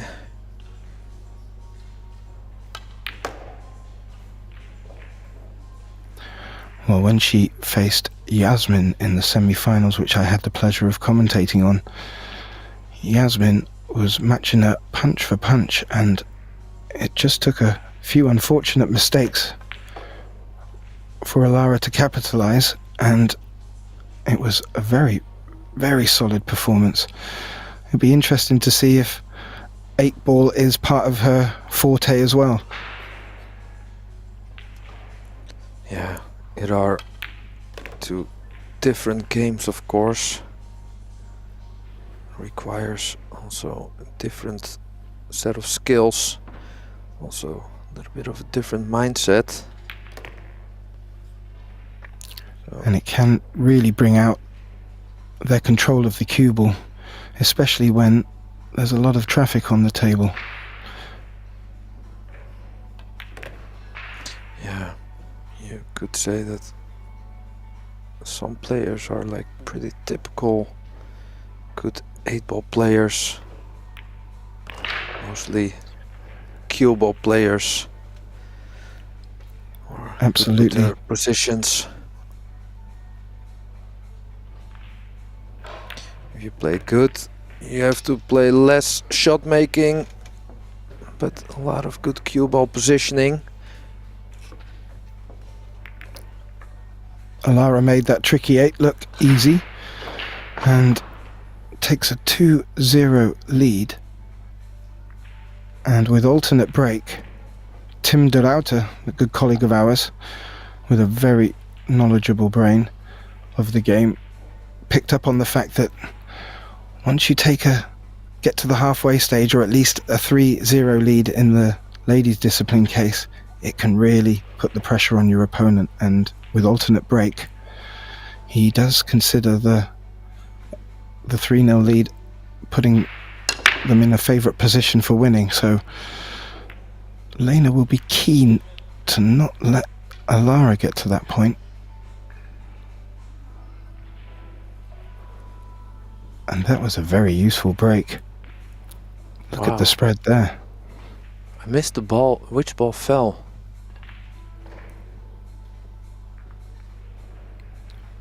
Ooh, quickly answering that. Because The pink stripe, the 12.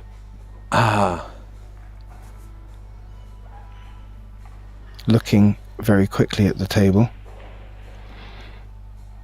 What do you think she's thinking about there, where the 15 is?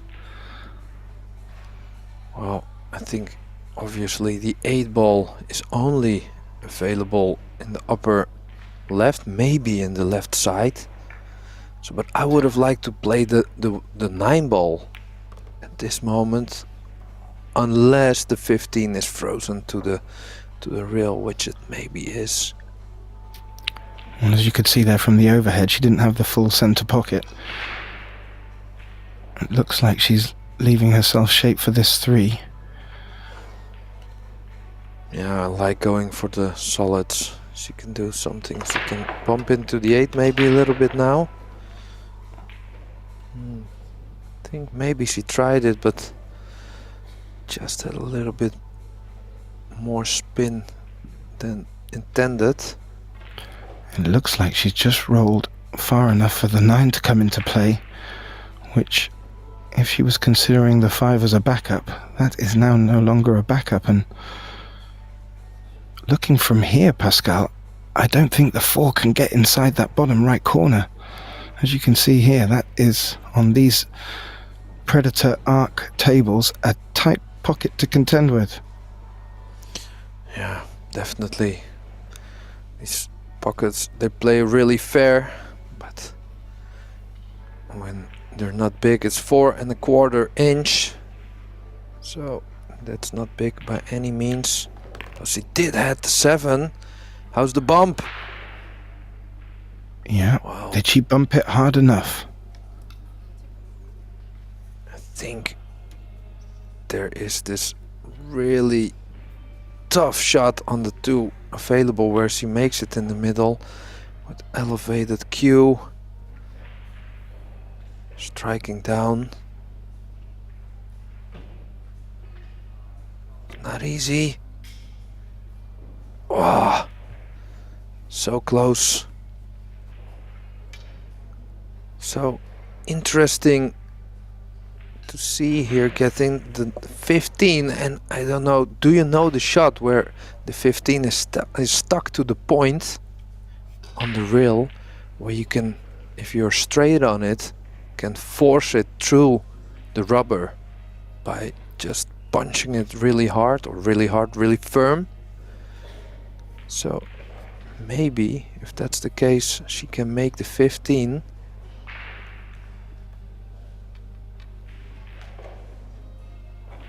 But is it frozen to the rail, and does she know the shot? That's the question, or the questions. Well, she had a little look at it at the start of her visit, and yes, I am aware of the ability to do that. I will be honest, I've never been able to recreate it myself, Pascal. So well, it is pretty easy, but she also has an option now to just flick it a little bit. Yeah, great. Lovely. Yep, she played that delightfully and even kept good cue ball, knowing that she would have a good chance of this 11 ball. So next challenge is the 9. Yeah, may have wanted to come over a little bit more there. I think that was the best she could get from the previous ball.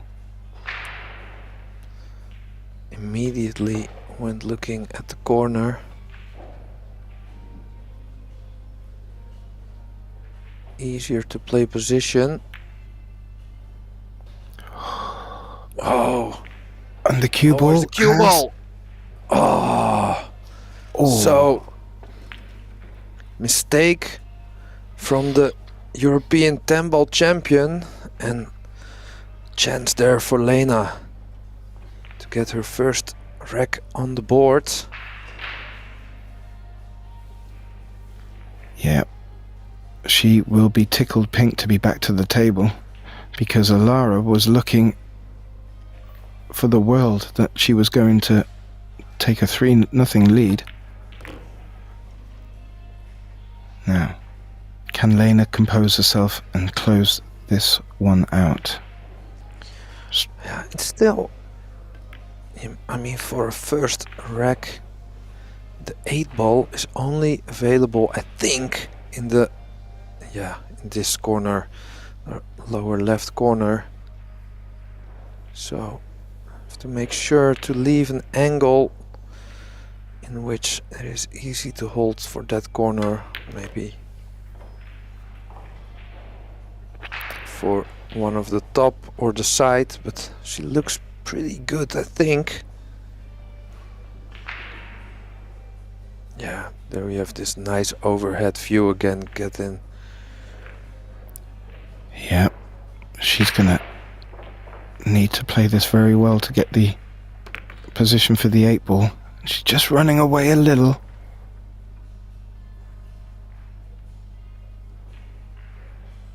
So, bit of pressure for the first rack. Missed an 8-ball already. Yeah, we'll not want to repeat that, Pascal. Oh,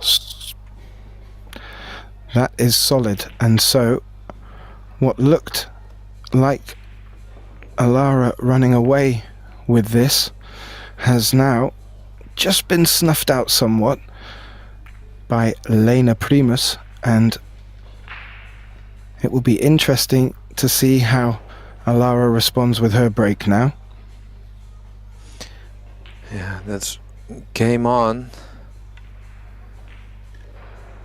This still has every chance of getting a very, very tight match.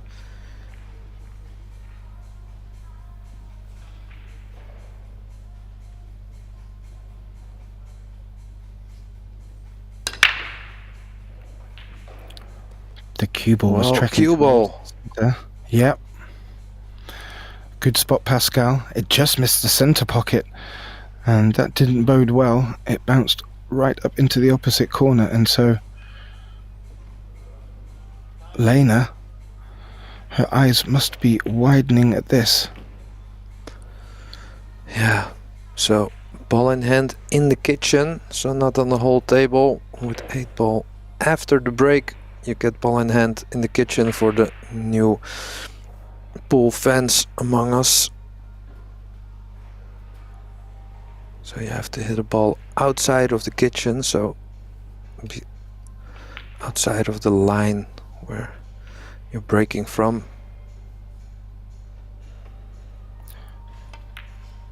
And she looks like she's going for the stripes, which I think is the best decision here. From this angle, it appears the 13 passes the 1-ball into that corner pocket, and that makes this a very makeable clearance. Yeah, just this little stun draw shot she played it so good. She got an easy 15 because the window wasn't really big between the 6 and the 4. Sometimes you don't really feel the table. You're a little bit nervous. You can underhit or overhit a kind of shot. But a little bit more work to do here. I think this is the key shot, Pascal. I think this is the key shot with where the 12 ball is. She's going to need to pick either the 9 or the other stripe for one of them pockets. I believe so. I think she's going to need to really move the cue ball down here and make a decision. She doesn't want to be halfway to either. I think she can just draw it in between the 6 and the 7, but does the 12 pass the 9? If not, she has to put a little bit more draw on this. I think she's just okay. I think if the 12 not. passes the 9, or she might even have a gap through to the other stripe. Oh, it's so tough to see, even though we have, of course, this great production. It's sometimes still is hard to see. Well, she's Sometimes taking on the 12. Oh, obviously went, otherwise she wouldn't have taken it on. But did she get lucky there? I think she did, Pascal, and maybe because it was so tight, she even played it in such a way that if she did miss, she would end up with a good cue ball. And this is a tricky situation for Alara here. She'll be looking to get a really good cue ball. Oh, cue ball again. Oh no. That's such a shame. Is that 2 scratches in 2 racks? No, it's 3. Actually, I think. Or let me think. She had the scratch on the break. Of course she did. Yes, you're right. Is that 3 scratches then in a row? Well, either way, she gave away the initiative a few times now, so she's still 2-1 up, but that won't be for long. No.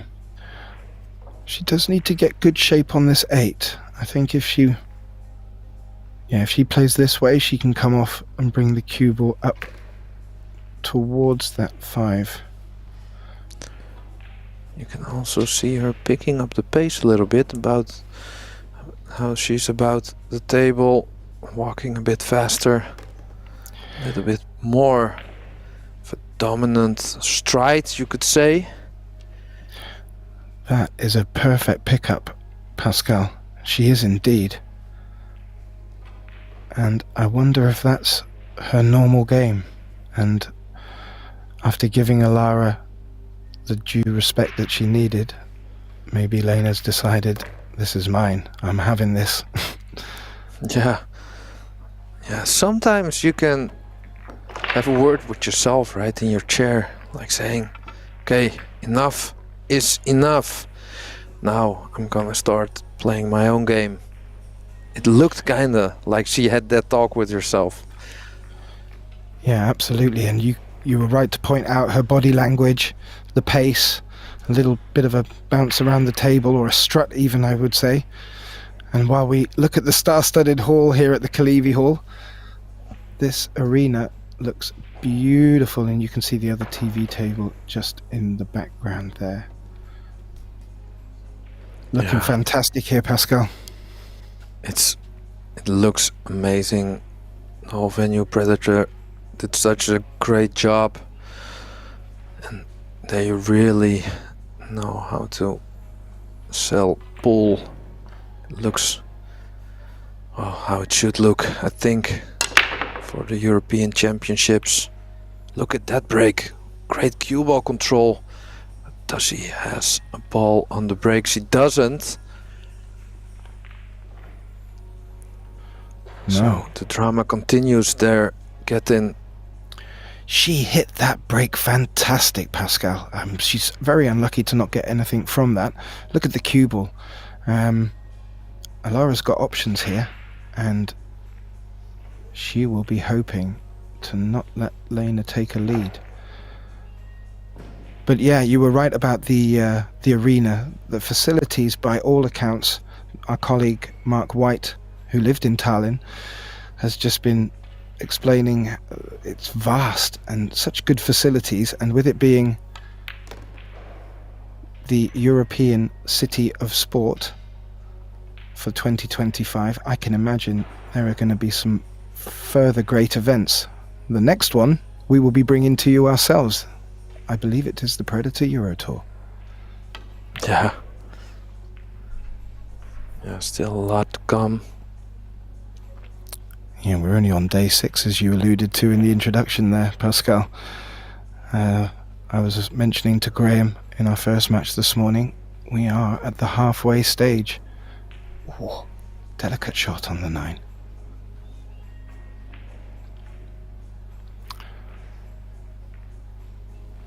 The 12 ball, Pascal, as we look at it from this camera angle.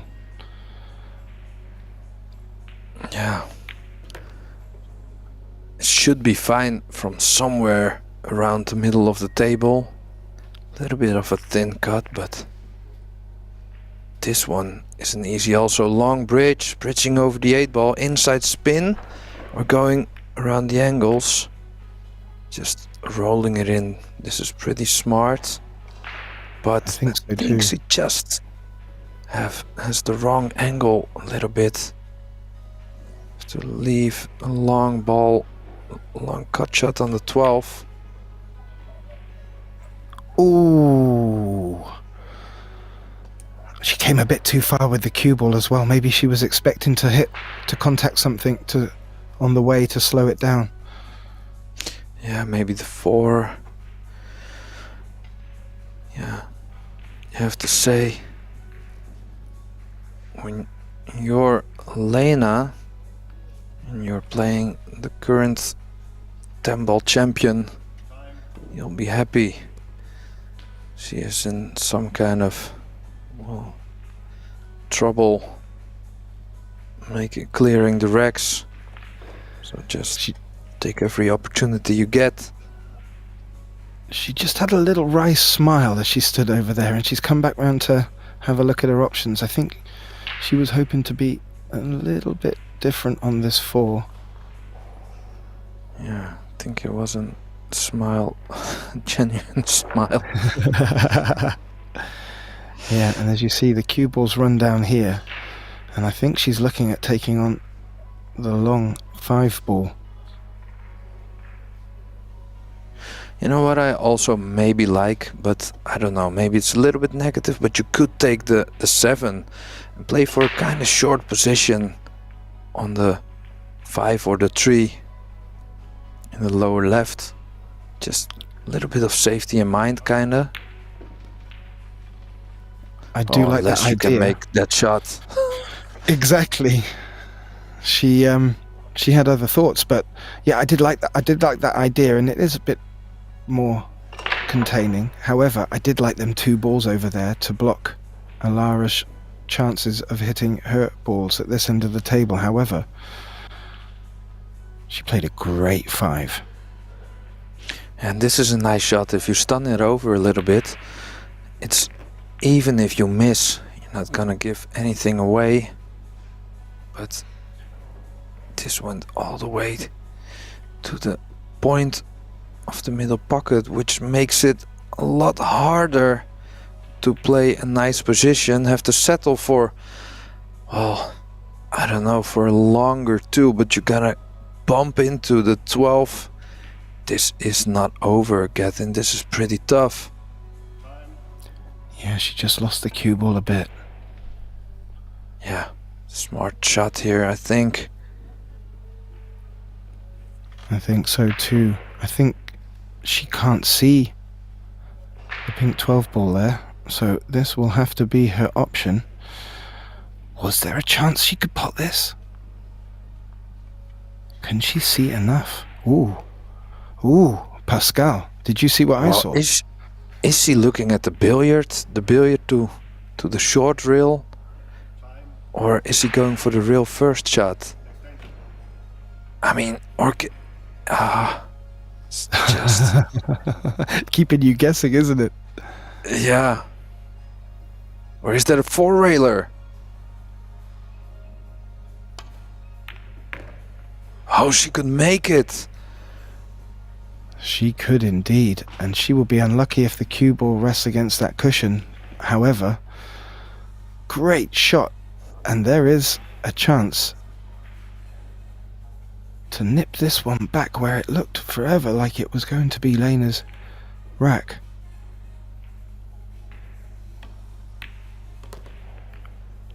Very Wow. nice.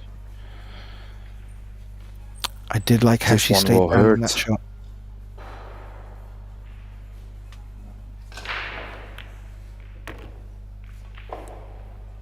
Yeah, this one will definitely hurt. I thought she played the really clever safety there from that position on, but it's not a safety when your opponent can make the ball. No, So mentally that will be tough. I think you were right though. That was the shot over keeping the cue ball at that side of the table. It just wasn't good enough. However, it did look like that was a tight shot to take on. But she did. Yeah, for me it kind of looked like it wasn't on. So I did like the Chris Melling shout out for the 4-railer, Pascal. That would have been a beauty. yeah. One of the most legendary 8-ball racks ever played, if not the most legendary 8-ball rack ever played, at least in an official match, I think. Well, you never know what we might see here today, Pascal. Until today, I meant to say. Now. So does the 8-ball go into the lower right corner? I think so. So in that case, you should say she's gonna pick the solids. Yeah. That 8 looks pretty frozen there, doesn't it? Yeah, I think it's available from where the cue ball is now. So, kind of like stop shot here, play the 4. But all depends on how she feels. Yeah, you can But see it her is just... nice to open that pocket up also for the 5.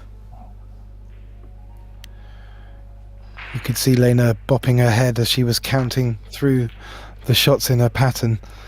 And I think she knows that she needs to get this 4 out of the way. And how has she left it? Wow, I think she hit that a little bit too thick. Playing position for the 5. Sometimes also when you're stretching, playing that little bit of inside spin, just because of the stretch, lost a bit of spin maybe. So the long one ball here. Well, made that look effortlessly. Yeah, and she's looking at the 6 to 7, and then a little tricky situation to navigate with the 5 and the 3. Oh. Oh, what happened there was, I think, she unintentionally hit that rail first. So yeah, she's kind of, well, laughing it off, but she kind of missed the shot, I think, and then it went in rail first, but the cue ball went way different than she wanted, of course. So still a chance. Just forget about it and try to make the best of the new situation. She will have to come up with a big shot here, though, I feel, Pascal. Yeah, I think you're right.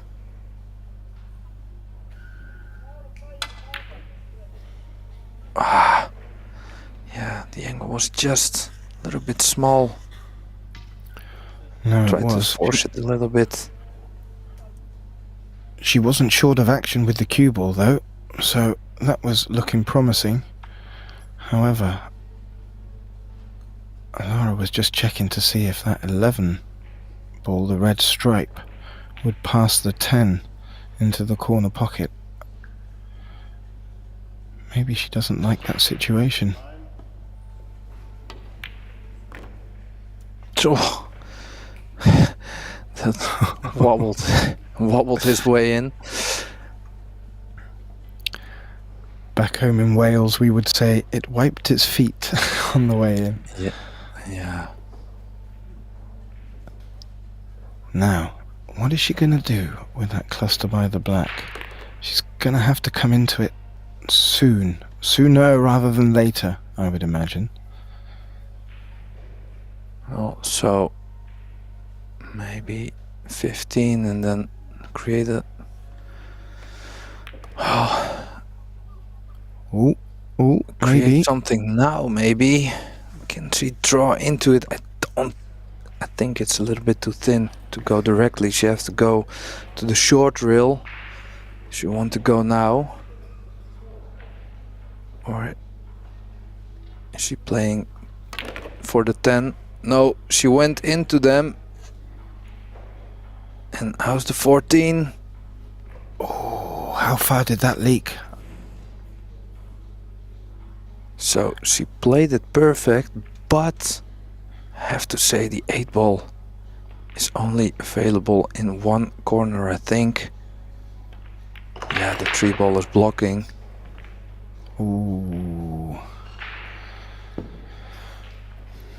Well, an unfortunate miss for Alara, but I will say, Pascal, she played that shot to split open the cluster of 3 there really well and went into it with a lot of confidence. Was very fortunate in some respects, aside from the 8. However, a little lapse in judgment, and Lena is faced with a tricky 7. Wow, this is very, very difficult.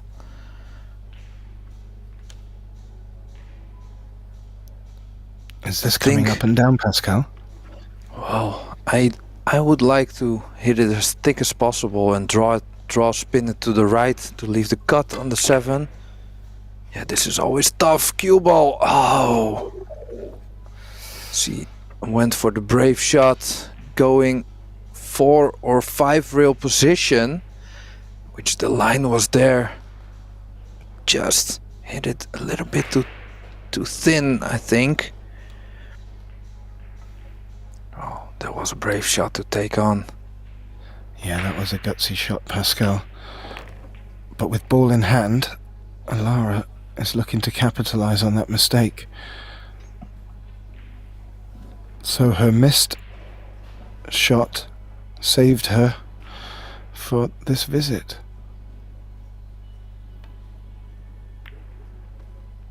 Oh, she hit that so thin, she almost missed it, and you can see it also in the position. So, a bit tougher. 12 ball should be okay.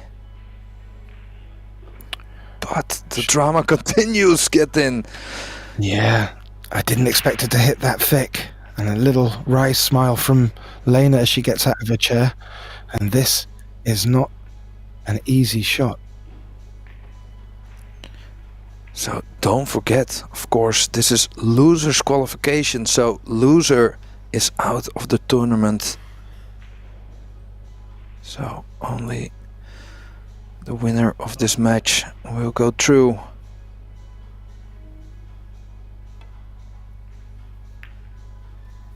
Yeah, I think that's very smart. Don't force it. There was maybe a 4-railer available or a very thin cut. But do you think she'll have to bank? Will she bank this past the 7, Pascal? Wow. I like to bank it towards the 7, but correct. Just a little too far. She was on the right line if she wanted to go for it. Yeah, I think maybe it was better to go long with maybe the snooker behind the 8 ball. But this is where the shot clock also is hard to fade sometimes.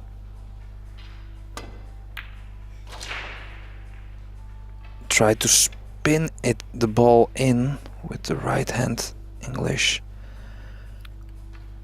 But, well, I think both ladies are feeling the pressure at the moment, being on the TV table for place in the last 32. And it's sudden death, as you rightly said. All the pressure on these shots now.